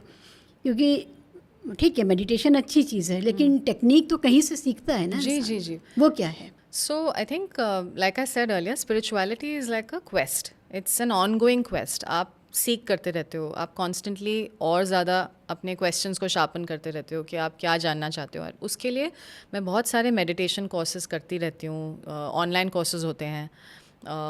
मैंने हिप्नोथेरेपी भी करी, सीखने की कोशिश की. And I have also tried sleep therapy on my friends. तो उनको काफ़ी फ़ायदा हुआ उससे, जिसमें मैं उनकी अकॉर्डिंग एक स्क्रिप्ट लिखती हूँ. उनकी लाइफ में जो चल रहा है उसके अकॉर्डिंग एक एफर्मेशन बेस्ड स्क्रिप्ट लिखती हूँ और उनको एक छोटे से ट्रांस में ले जाके, जो हिप्नोथेरेपी वाला ट्रांस होता है उसमें ले जाके then I narrate that script and they found that very beneficial. तो बहुत सारी मोडालिटीज़ होती हैं, बहुत सारी टेक्निक्स होती हैं.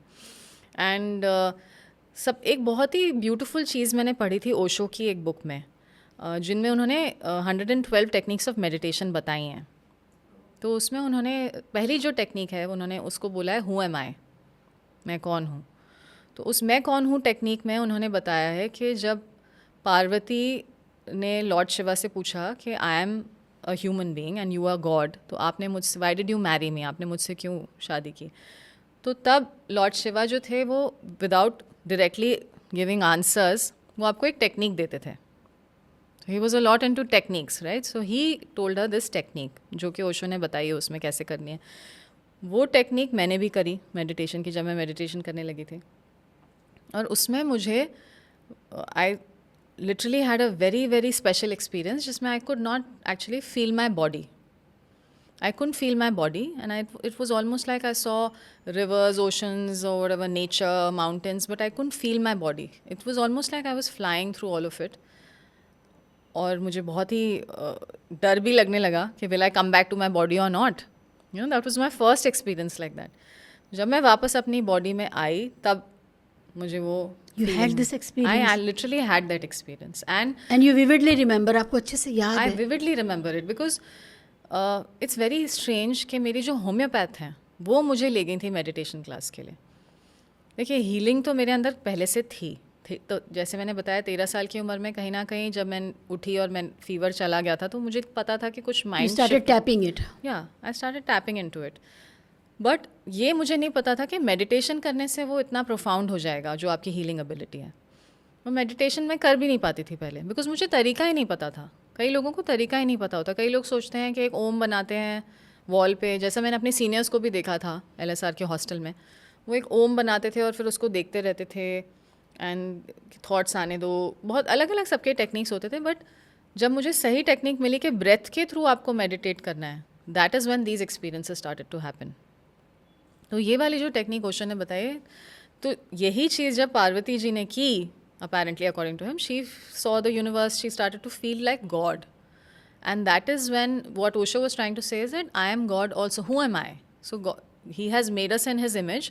We're supposed to have, there is a lot of potential and power in us, and we make so many things happen, but we forget about that aspect of our lives. There are different levels of existence, Right. and consciousness. Yes, so that consciousness, we don't harness that consciousness so much. So I guess that was the message there, that you harness your own consciousness and you will know that you're special also.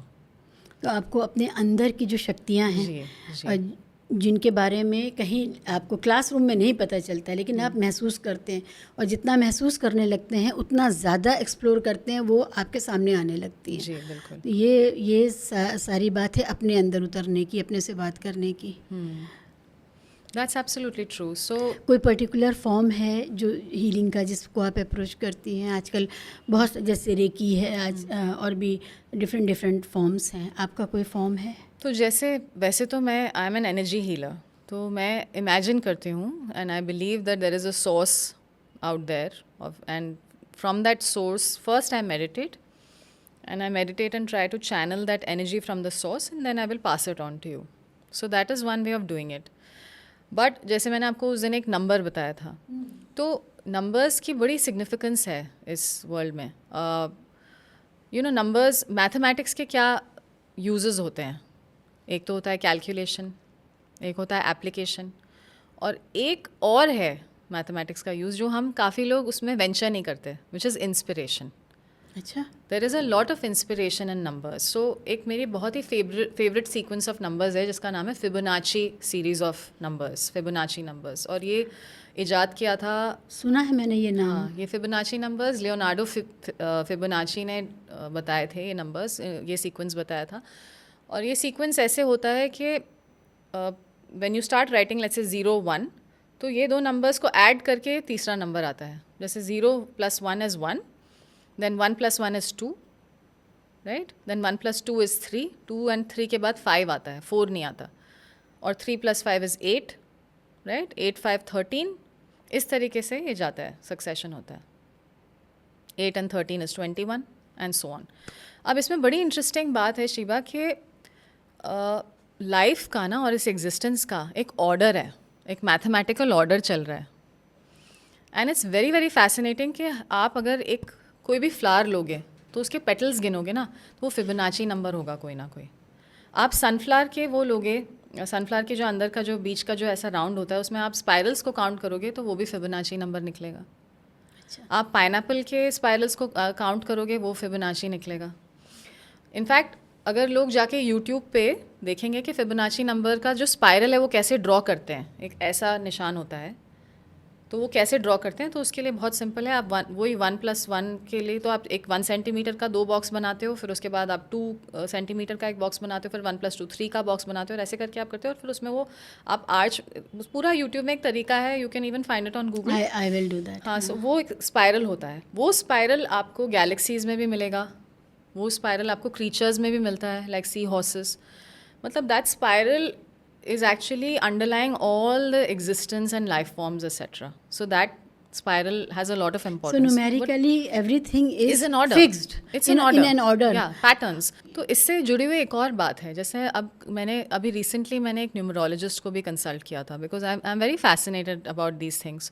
तो वो क्यों बोलते हैं कि आपका mobile number भी, अब क्या हुआ है, हम एक ऑर्डर में जी रहे हैं, राइट? हम उन स्पाइरल्स के बीच में हैं, एंड सडनली आप एक मोबाइल नंबर लेते हो और आप उस हैंडसेट को एक बॉडी पार्ट की तरह यूज़ करते हो.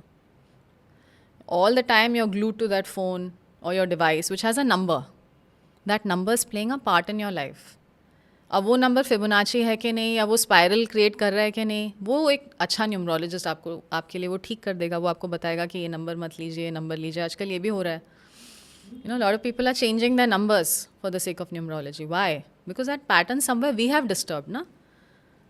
Also our name spellings, there are numbers behind हाँ, it. मैंने देखा है लोग $RRR, AA कुछ करके, वो तो समझ में आता है कि कुछ बैलेंस. इरफान पर जो गुजर गए, उन्होंने भी IRR कर लिया था ना. जी. तो वो बड़ा नुमाया था, वो मुझे याद रह गया, और अक्सर मैं देखती हूँ तो. Right. So that's why I gave you 2 Fibonacci numbers, 5 and 8, to write on your knee with a green ink, because green is the color of healing also. So that is something that I told you to write, क्योंकि आपके घुटने में दर्द था तो वहाँ पे आप लिख लो. सो वो इन सब चीज़ों का एक पैटर्न, एक ऑर्डर है. था मेरे, हाँ, मतलब, फीट पर. हाँ. सो that is what it is. दोनों साइड में जी. कुछ हो रहा था. दोनों ही पाँवों में था. हाँ, वो अजीब सा, वो अपने आप ही आया और अपने आप चला गया. तो मुझे लग रहा था कि ये क्या हो रहा है. मतलब आप मेरे से बात करने के बाद चला गया या पहले? पता नहीं, वो आई वॉज नॉट वेरी माइंडफुल. मुझे एक दिन याद आया कि मैं ऐश्वर्या ने मुझे ये बोला था और मैंने किया था. फिर क्या हुआ, एंड मैं कुछ फंस गई किसी काम में और मैंने ध्यान नहीं दिया. फिर जब वो चला गया और फिर एकदम मुझे याद आया, तो मुझे लगा ऐश्वर्या ने मुझे वो नंबर दिया था और वो मैंने किया था, और फिर क्या हुआ था. हाँ, तो तकलीफ ना हो ना तभी याद नहीं रहती है. तकलीफ होती है तो कहाँ छोड़ती है वो, तो फिर याद दिलाती रहती है. तो ये बहुत दिलचस्प है. फिबोनाची नंबर्स सबको इनके बारे में पढ़ना चाहिए. आपको मैं सब बोलूँगी कि जितनी आपकी प्रैक्टिस है आप ज़रा चेक करके बताएं मैं क्या क्या गड़बड़ कर रही हूँ, मुझे क्या क्या नहीं करना चाहिए, क्या मैं कॉन्स्टेंटली सीखती रहती हूँ. Like I am not a numerologist, पर मैं सीखती हूँ कि why should anybody change that number. मैंने भी अपना नंबर हाल में चेंज किया, आपको भी दिया मैंने नया नंबर। क्यों बदलना चाहिए? तो जब मैंने जाना कि हाँ, इसका तो असर हुआ, हम मिले इतने साल बाद। so that is, I guess it's very important, I for guess. मी आपका नया नंबर अच्छा है ना कि हम लोग मिले। We last we met it was in 2017, very long ago, yeah. हम कैफे में मिले थे हम लोग। बहुत टाइम हो गया। ये तो बहुत मतलब सभी के काम आने, इसका जो मैं जो देख रही हूँ, how many people you can affect by this, ये बहुत बड़ी तादाद है लोगों की। बहुत से लोगों की ज़िंदगी में सब कुछ ठीक है लेकिन फिर भी कुछ गड़बड़ है। That is true, but I think जब आपको एक अवेयरनेस मिलती है तो अब जैसे मेरा जैसे अभी हम इंटरव्यू से पहले बात कर रहे थे कि आपका नॉनवेज कैसे छूट गया, और मैंने आपसे कहा था कि उसने मुझे छोड़ दिया, क्योंकि मेरी क्या बिसात के मैं कुछ छोड़ पाऊँ, यू नो, उन्होंने मुझे छोड़ा, चाय ने मुझे छोड़ा। तो वो जब आपको अवेयरनेस आती जाती है, जब आप अपनी स्पिरिचुअल जर्नी पे होते हो, आप मेडिटेशन कर रहे होते हो, तो जो आपके लिए नहीं ठीक है वो अपने आप ही आपको छोड़ के चला जाता है। यार चाय को कैसे मैं तो अगर मैं फिल्म टीवी पर या यूट्यूब पर या कहीं चाय की शक्ल देख लेती हूँ, कभी सोच भी नहीं सकती तो मुझे थी तलब हो शिवा, जाती चाय मैं की। सोच भी नहीं सकती थी कि चाय मुझे छोड़ देगी। मतलब मैं सोच भी नहीं सकती थी कि मैं इतनी कंफर्टेबली कॉफ़ी पी के मैं ठीक रहूँगी। अभी कॉफ़ी है मेरी लाइफ में, पर वो भी मुझे लग रहा है कि जाने वाली है। धीरे धीरे मेरी एरेटेड ड्रिंक्स भी बंद हो गई थी, तो जो भी नहीं सूट करता है वो अपने आप ही चला जाता है। पर हाँ, सबसे इम्पॉर्टेंट चीज़ जो मैंने, एक और इम्पॉर्टेंट चीज़ मैंने सीखी है, वो है इंटेंशन देना। किसी भी चीज़ को कंज्यूम करने से पहले मैं उसे इंटेंशन देती हूँ। मतलब मैं उसको बहुत सारी एफर्मेशंस देती हूँ कि इससे मुझे कोई हार्म नहीं होगा, ये मेरे टेस्ट और न्यूट्रिशन के लिए है, you know, this will give me taste and this will give me nutrition. इस तरह की चीज़ें मैं थोड़ा सा अपना हाथ फेर के उसे एफर्मेशन देती हूँ और फिर कंज्यूम करती हूँ। तो उससे भी आई थिंक मुझे तो बहुत फ़ायदा होता है। Again it's a very mindful thing. जैसे आपने कहा कि लोग बेवकूफ़ भी समझ सकते हैं हमारी इन बातों को, बेवकूफ़ी, लेकिन it's really help me. And I think giving affirmations two things that you consume, एक तो होता है कि आप मिरर के सामने, कई लोग करते हैं, मिरर के सामने बोलते हैं I am this, I am successful, I am happy, blah blah blah, ऐसे कई लोग करते हैं, वेस्ट में बहुत करते हैं, अब इंडिया में भी करने लगे हैं, एफर्मेशंस बोलने लगे हैं। कई लोगों का ऐसा भी बिजनेस बन गया है आजकल। मतलब it's like a good thing in a way that pregnant जब होती हैं विमेन, तो उस वक्त में एफर्मेशंस दिए जाते हैं बच्चों को।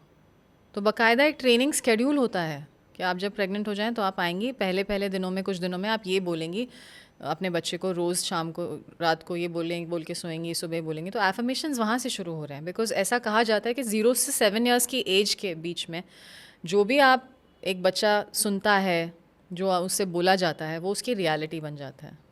सो these are very formative years from 0 to 7, 0 when the child is in the womb of the mother. So there are a lot of things, as intention is a very powerful thing. यार बहुत चीज़ें हो रही हैं। मतलब बच्चा जब अभी पैदा नहीं हुआ है और वो अभी माँ के पास है, उसी समय बहुत, अभी मैंने एक बात की थी एक जनरेशनल ट्रॉमा पर, तो वहाँ पर पता चला कोई चीज़ होती है एपिजेनेटिक्स। Yes. और वो I'm really happy to hear that from you. Yeah. Because I'm very fascinated about epigenetics. और अब आपने ये बताया है, तो ये बहुत सारे प्रोजेक्ट्स हैं भाई। ये तो इनफैक्ट एक और बात मुझे इस वक्त याद आ रही है, थॉट डीएनए। एक डीएनए के थ्रू थॉट ट्रांसफ़र होती है। अब जैसे कि जो थोड़े ओबीस लोग हैं, वो उनका थॉट डीएनए ये है कि फैमिन आएगा, क्योंकि जिस ज़माने में फैमिन आता था हमारे एंसेस्टर्स के टाइम में, उस वक्त में वो सोचते थे कि हम ज़्यादा खा लेंगे तो हम वो सर्वाइव कर लेंगे। तो इफ़ वी स्टोर तो हम फैमिन को सर्वाइव कर जाएंगे। पतले सुकड़े लोग नहीं सर्वाइव कर पाएंगे। अब वो जो थॉट है वो डीएनए के थ्रू थॉट डीएनए बन के ट्रांसफ़र होता रहा। तो अब जो लोग अगर मोटे हैं पर उनको वो ज्ञात नहीं है कि हम क्यों हैं मोटे। आप मुझसे कुछ कहना चाह रही हैं? दैट थॉट, आप बिल्कुल मोटी नहीं है शिवा। तो I am talking about obesity. तो थॉट डीएनए के थ्रू वो चीज़ें ट्रांसफ़र हो रही हैं। किसी को पता भी नहीं है, अवेयरनेस ही नहीं है कि हम क्या है प्रॉब्लम ये है कि वो तो थॉट डीएनए है। अब there are lots of techniques. Actually ये आप सही कह रही हैं, इम्पोवरिशनेस जो होती है वो भी मेंटल कंडीशन है और वो जनरेशनल होती है। राइट। ये स्टडी है कि 2 ग्रुप्स थे, एक बहुत एफ्लुएंट क्लास था और एक बहुत पुअर क्लास था, उन दोनों को एक बराबर टाइम तक खाने से दूर रखा गया, कई दिन तक। और जब उन्हें दोनों को सेम खाना ही दिया गया तो the affluent class would stop eating much before than the other one, because इस क्लास को उस तरह का इनसिक्योरिटी नहीं था अबाउट फूड। करेक्ट। तो वो जो इनसिक्योरिटी नहीं होती, then you take only what you require और what you need it at the moment. Absolutely. तो ये वाला था, और उधर इनसिक्योरिटी थी, तो they didn't know when to stop. Right. ये बात सच है, इसकी स्टडी हुई है, साइंटिफिक स्टडी है इसको सपोर्ट करने के लिए। In fact, all these things play a lot of role. So like I said, affirmations. वैसे ही love is like the strongest force in spirituality. Otherwise also, you know, like empathy कहाँ से आता है? प्यार से आता है. You know, when you have love for yourself, because your cup runneth over. पहले आपको खुद से प्यार करना बहुत ज़रूरी है.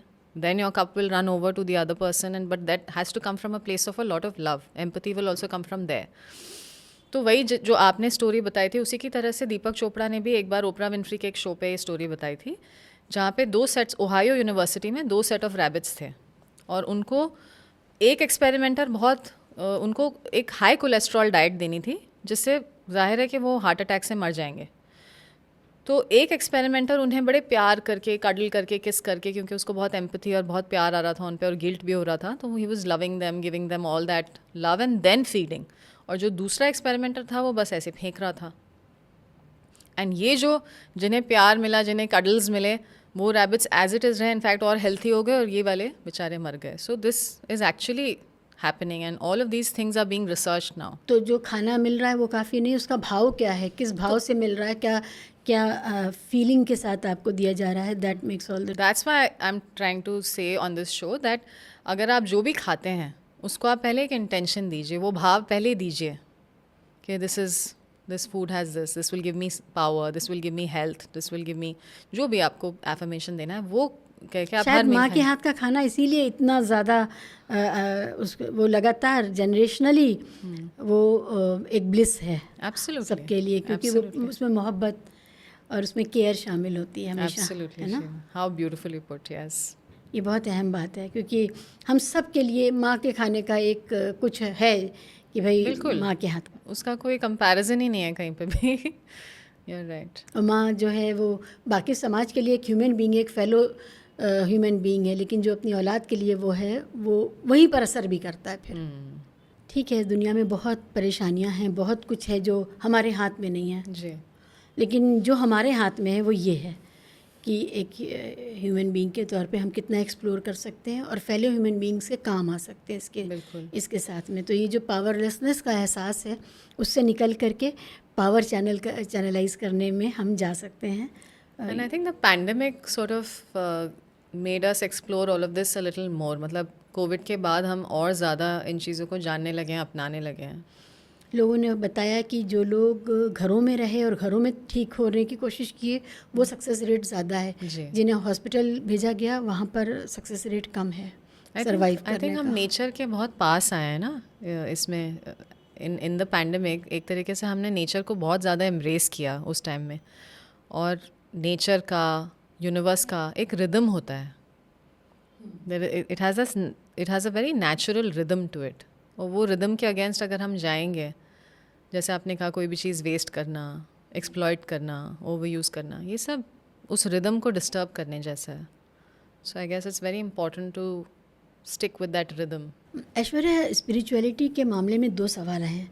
एक तो ये कि there are many restless souls, बहुत उनके अंदर उलझन है, बहुत चीज़ें हैं जो उन्हें परेशान कर रही हैं, उन्हें भी नहीं पता है कितनी हैं, और ये एक रास्ता हो सकता है अपने को ठीक करने का, ये भी वो नहीं जानते हैं।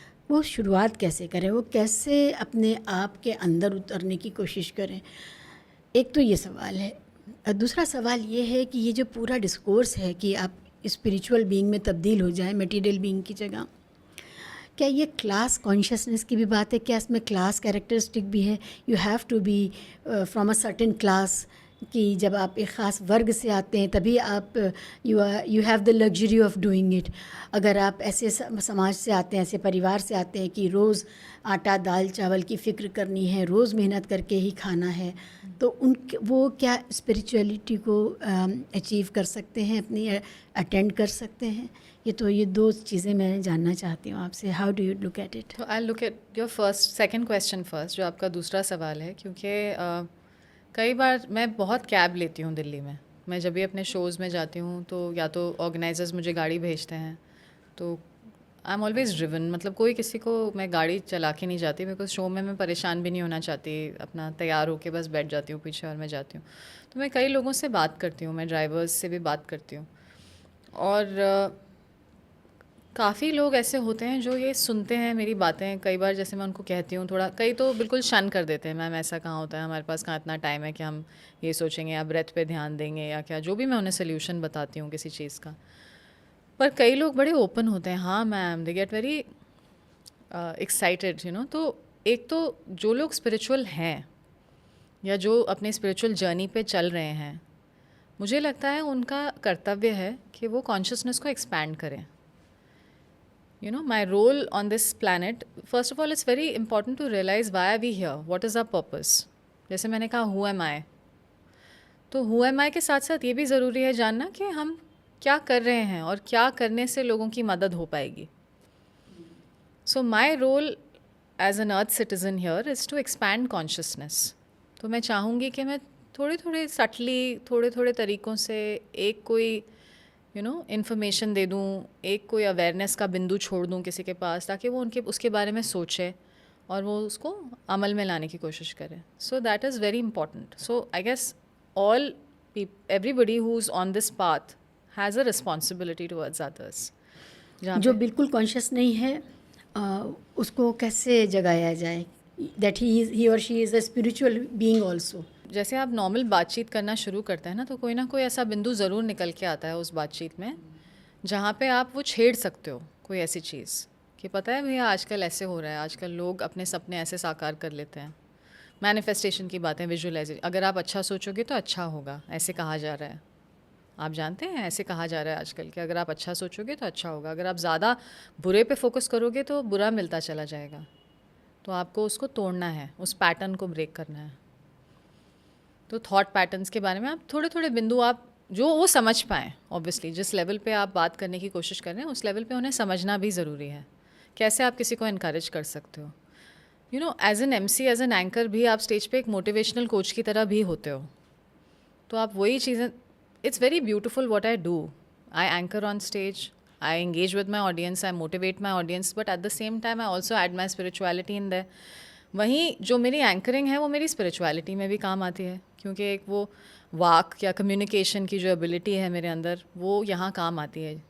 और दूसरा जो क्वेश्चन आपने कहा कि जो बिल्कुल रेस्टलेस सोल्स हैं जिन्हें पता ही नहीं है is it about class consciousness कि किसी क्लास के लिए है, तो ऐसा नहीं है कि किसी क्लास के लिए है, ये हर किसी के लिए है. Because you know people who probably did not know anything about it have actually become by something else. जैसे for instance दिल्ली में एक छतरपुर के बड़े मंदिर के गुरुजी हैं जो कि इज़ नॉट इवन अलाइव, लेकिन बहुत सारे लोग उन्हें मानते हैं. आप जानते होंगे ड्राइवर्स भी मानते हैं, उन पीछे लिखते भी हैं गुरुजी अपनी गाड़ी के पीछे, यू नो. लेकिन वो वहाँ पे लोग जाते हैं तो वहाँ पे वो एक उनको एक मैनिफेस्टेशन करने का एक वो ज़रिया, उनकी अफर्मेशंस को सच करने का उनका एक ज़रिया है वो गुरुजी, कि भाई हाँ गुरुजी वो सच कर देंगे. कहीं ना कहीं वो अपने माइंड को उस तरह से मना रहे हैं. कोई ना कोई तरीका कोई भी इंसान निकाल सकता है. और फिर धीरे धीरे आप अवेयरनेस लाने लगोगे, वो चेतना अंदर से आती है. वो चेतना का तो एक डिवाइन टाइमिंग होता है शिवा.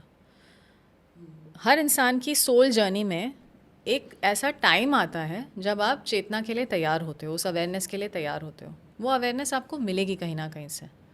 उससे कोई क्लास का कोई मतलब नहीं है आप क्या कर रहे हो. बिकॉज कई बार क्लास की आप बात करें तो अब किटी पार्टीज़ में अगर मैं जाऊँ और मैं ये बातें करने लग जाऊँ तो लोग मुझे भगा देंगे वहाँ से, राइट. कोई नहीं बात करना चाहेगा स्पिरिचुअलिटी की. Lot of people don't even want to talk about it. मैं आपसे बात कर रही हूँ क्योंकि आप ओपन हैं सुनने के लिए. पर फिर भी मैं हार नहीं मानती. मैं फिर भी थोड़ा सा कहीं ना कहीं मुझे एक मोमेंट मिल जाता है जहाँ पे मैं एक एनेक्डोट या स्टोरी के फॉर्म में वो एक बिंदु छोड़ ही देती हूँ जिससे कि लोग सोचने पे मजबूर हो जाएं कि हाँ ये बात तो सही कर रही है, जो साइंटिफिकली रिसर्च बातें हैं। जैसे आपने एपिजेनेटिक्स की बात की, जैसे हमने थॉट डीएनए की बात की, जैसे हमने फिबोनाची नंबर्स की बात की, तो ये ऐसी बातें बड़ी एक्साइटिंग हैं।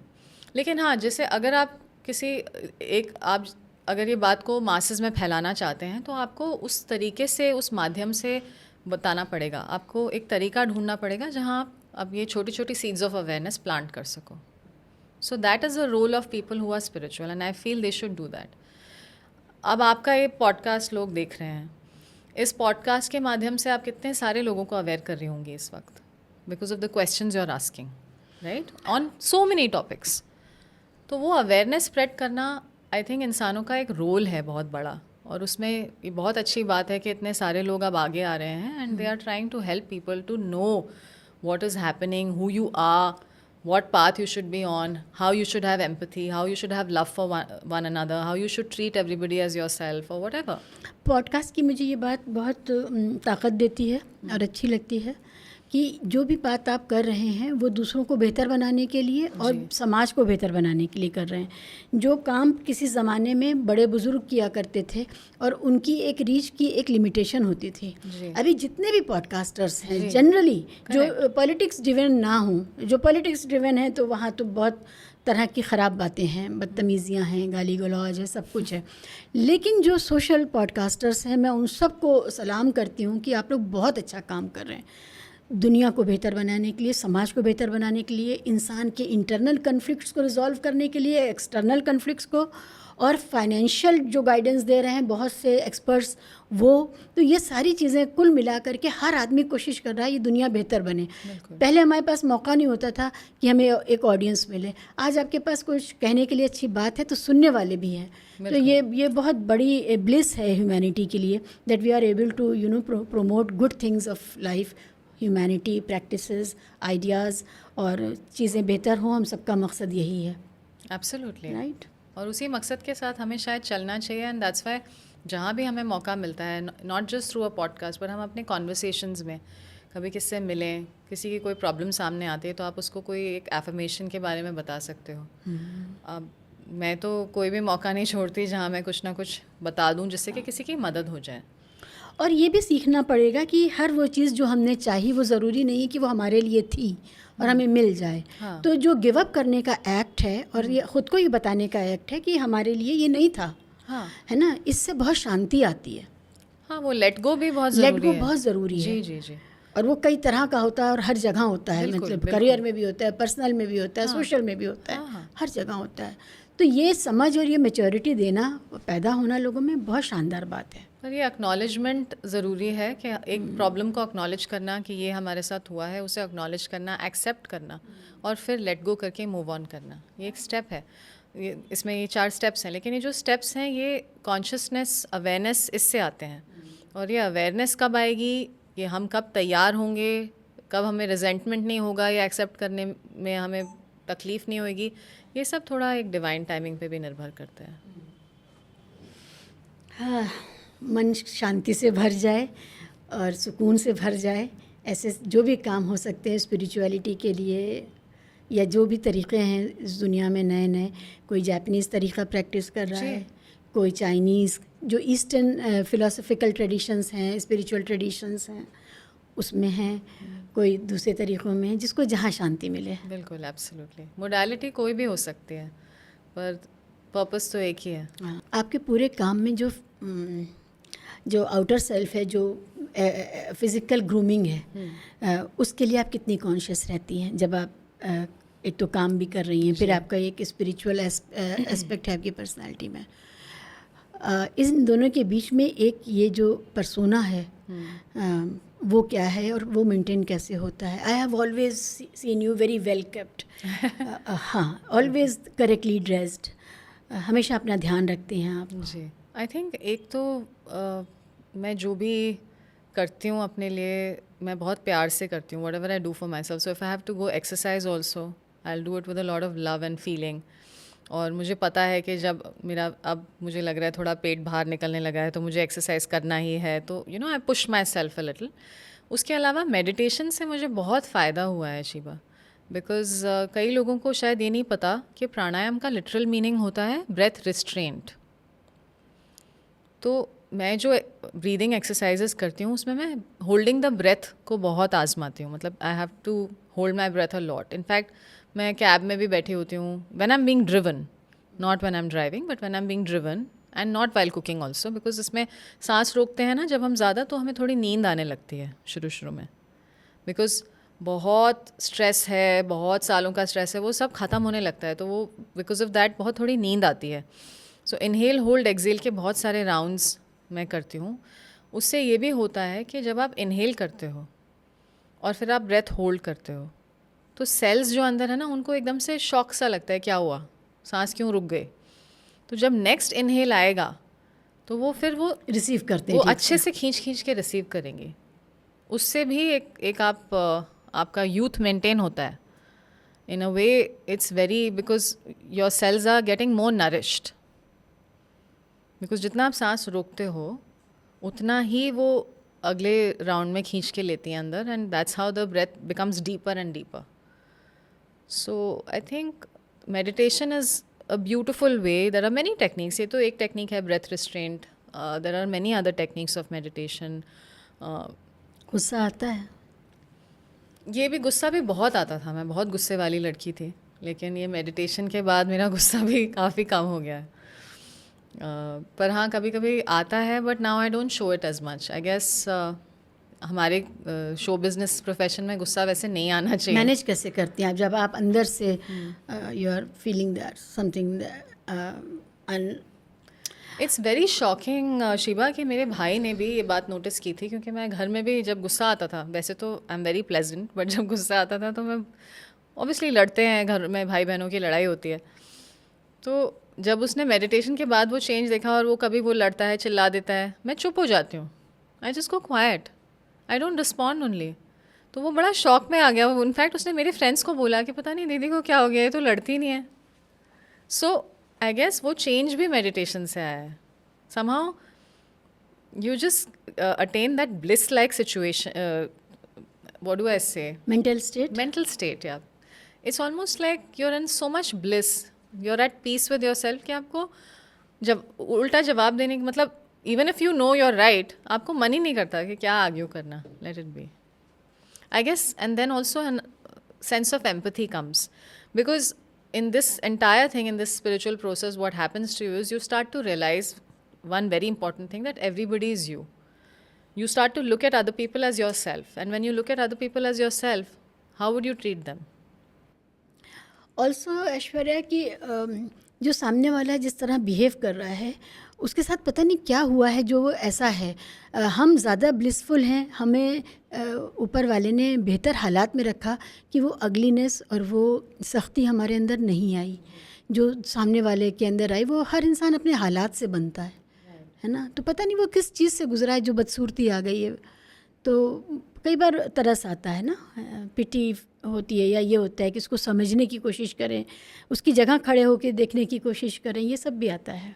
तो ये भी तो एक we are more blessed than the person who is behaving like this, ये लगता है। एंड आई थिंक जब हम कोई गलती करते हैं, जैसे अगर मान लो हमने किसी का दिल दुखाया या हमने किसी को कुछ रूडली बोला, कई बार हो जाता है। जैसे अभी मैं आपके पास आ रही थी तो मैंने जो कैब बुक करी थी तो वो थोड़े दूर थे घर से। मैंने कहा कोई बात नहीं, मैं वहाँ तक चल के आ जाऊँगी, आप बस उस गेट तक आ जाइए। फिर भी वो उस गेट तक नहीं आए थे। मैंने कहा भैया, तो मेरा बोलने का मन किया तो मैंने उनको बोला भैया, क्या भैया, आपको इतना समझाया था, आप वहाँ तक भी नहीं आए हो, मुझे कहीं दिखाई नहीं दे रहे। तो उनसे वो थोड़ा सा घबरा गए वो मुझसे, because obviously you know they want their reviews and all that. फिर मैंने उनको थोड़ा सा मतलब अपने थोड़ा बात करने लगी, so that I M okay with them. But वो कहीं ना कहीं वो कॉन्शियसनेस थी कि यू नो तुमने क्योंकि बोल दिया उनको, he is feeling a little fearful कि तुम्हें उनको वो स्टार्स कम मिलेंगे या जो भी है। So you have that empathy comes from that place of just looking at the other person as you, I guess. Like the concept of everybody is one is very important to me now. It has obviously come after a long time, many years of meditation. तो अब ऐसा लगने लगा है कि हाँ, I think empathy is important. And how do you like to be treated? कैसे आपको कैसा behavior चाहिए वो उससे पता चलेगा। आप कैसा दूसरों के साथ बिहेव करते हो, आई थिंक वो कर्मा में भी मेरा बड़ा विश्वास है, बहुत स्ट्रॉन्ग। ऐश्वर्या, इतने साल हो गए और इस काम में आपने दुनिया भर घूमी, लेकिन वापस पलट के आप हमेशा दिल्ली आई, आप बॉम्बे नहीं चली गई या और कहीं। दिल्ली अब घर है आपका, Delhi is home to you. Yeah, Delhi feels like home to me. But yes, I don't think I want to go to any other city for now, for sure. आप अगर आपसे कोई पूछे आप कहाँ की हैं, तो आप पंजाबी हैं, आप हरियाणवी हैं, आप बंगाली हैं, आप कहाँ की हैं? तो वैसे ओरिजिनली तो मैं राजस्थान से हूँ, but all of this doesn't matter to me. Of course नहीं मैटर करता, हाँ। बट हम जोग्राफिकली आप जियोग्राफिकली तो मैं राजस्थान से हूँ, अच्छा। And I am a very proud Rajasthani that way. But otherwise जैसे कि मैंने कहा, because like again I want to just reiterate the fact that, you know, that spiritual consciousness makes me an earth citizen, and a lot of people must know that spirituality is very different from religion, so it has nothing to do with religion at all. So I guess I'm very very embracing and accepting of, like, I went to Gujarat for G20, मुझे वहाँ बहुत मज़ा आया, मैंने वहाँ गुजराती थाली खाई। और जब मैं हैदराबाद गई थी G20 के लिए, मुझे हैदराबाद का खाना बहुत पसंद आया, वो थोड़ा मिर्ची तीखी होती है वहाँ की। So I think it's but yes, otherwise Rajasthan is a very colourful state. मैंने सारी स्कूलिंग राजस्थान से की है, और so I that's where I am from. But वहाँ पे भी लेकिन मैं पैदा भरतपुर में हुई थी, जो यूपी के बॉर्डर से जुड़ा हुआ है। सो यू कैन रिलीट से। तो हमारी लैंग्वेज में, एक्चुअली पेरेंट्स की लैंग्वेज में, नॉट पेरेंट्स बट दादी बोलती थी ब्रज भाषा, अच्छा, जो मथुरा का इन्फ्लुएंस आता है वहाँ भरतपुर में। हाँ, so yeah, so I have always been very हम सब मल्टीकल्चरल। कुछ कहीं कहीं के होते हैं जी, हम सब कहीं, एक्चुअली, हाँ, यही बिल्कुल। सही बात और है। हिंदुस्तान इतनी रंगारंग जगह है जहाँ पर आप किसी एक जगह के नहीं हो सकते। और मेरे काम में तो बिल्कुल नहीं, बिकॉज मैं सब जगह जाती हूँ और फिर वहाँ की चीज़ों को वो करती हूँ, और फिर वो सबको मैं अपनी स्क्रिप्ट में भी इंक्लूड करने की कोशिश करती हूँ। रीजनल चीज़ों को, पुणे में गई थी तो पुणे की चीज़ों को वहाँ पे बोल के आई। तो you know, I like to know more about each region and then include that in my speeches etcetera. Aishwarya, ये बताइए, आप पब्लिक लाइफ में हैं, इतनी वेल ग्रूम्ड हैं, इतनी खूबसूरत दिखती हैं और तारीफ़ें कमाती हैं अपने काम से, तो इतना कंप्लीट इंसान जब होता है तो उसको चाहने वाले भी होते हैं। मैं ये पूछना चाहती थी, और फिर आप सिंगल भी हैं, जी। तो ये बताइए, how do you handle all that attention? होता है क्या, कभी परेशानी आई है? नहीं, अटेंशन बहुत मिला है, और बहुत अच्छा अटेंशन मिलता है। हर शो में मुझे अटेंशन ज़रूर मिलता है। लेकिन हाँ, क्योंकि मैं अगेन वही प्रॉब्लम आ जाती है, क्योंकि वो स्पिरिचुअलिटी बीच में आ जाती है, तो वो मटेरियल वहाँ पे दिल नहीं लगता। बट हाँ, अटेंशन मुझे मिलता तो बहुत है। आई डोंट थिंक किसी ने अनहेल्थीली कभी भी स्टॉक किया है। अगर ऐसा कभी सिचुएशन आता है तो वैसे तो मेरे इवेंट्स बहुत नीश ही हैं सारे के सारे, so I don't think that's ever happened. But yes, subtle admiration वो सब लोग दिखाते हैं, वो तो अच्छा है, जी, ज़रूरी जी, भी है, जी। बट उसके अलावा और उस चक्कर में लोग बहुत हेल्प भी करते हैं, बहुत they also go, like, you know, they also try to help you a lot with several things, other things also, but they're very gentle about it and very harmless. मेरे को कभी कोई ऐसा स्टॉकर या कुछ ऐसा कुछ इंसिडेंट तो नहीं हुआ। इतनी भी सुंदर नहीं हूँ मैं। अरे चलिए, इस पर क्या हम बात करें, लेकिन आप जैसी पर्सनालिटी, एक कंप्लीट पर्सनालिटी, जिसको जो हर शोबे में स्पिरिचुअली भी और मेंटली भी और फिज़िकली भी, और जो अपने को अपना ख्याल रखती है, एक ज़िम्मेदार इंसान, तो ऐसे लोगों को देखकर खुशी होती है, अच्छा लगता है, एडमायर करते हैं। मैं भी एडमायर करती हूँ, इससे मैं कह रही हूँ कि पर ऐसे भी लोग होते हैं, ऐसे भी, अगर ऑपोजिट सेक्स की बात करें तो ऐसे भी लोग होते हैं जो कि थोड़े इंटिमिडेट भी होते हैं ऐसी पर्सनैलिटी से, क्योंकि जहाँ वल्नरेबिलिटी बिल्कुल नहीं दिखती वहाँ पे थोड़े और अपनी कमियाँ नज़र आने लगती हैं फिर ऐसे लोगों को।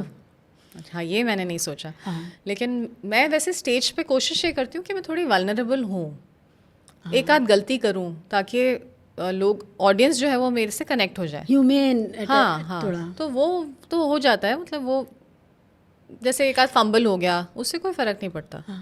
यानी आपकी गलतियाँ भी कैलकुलेटेड, इनकॉर्पोरेटेड हैं, ज़बरदस्त। I think it's very important to be vulnerable, which means that you have to let yourself be. I don't think वो गलती आप प्लान कर सकते हो, वो आप बस you like okay now I am done. वो मैं दैट्स वेरी स्मार्ट। हाँ, वो एग्ज़ाम्स में भी मैं करती थी जब मैं स्कूल में होती थी।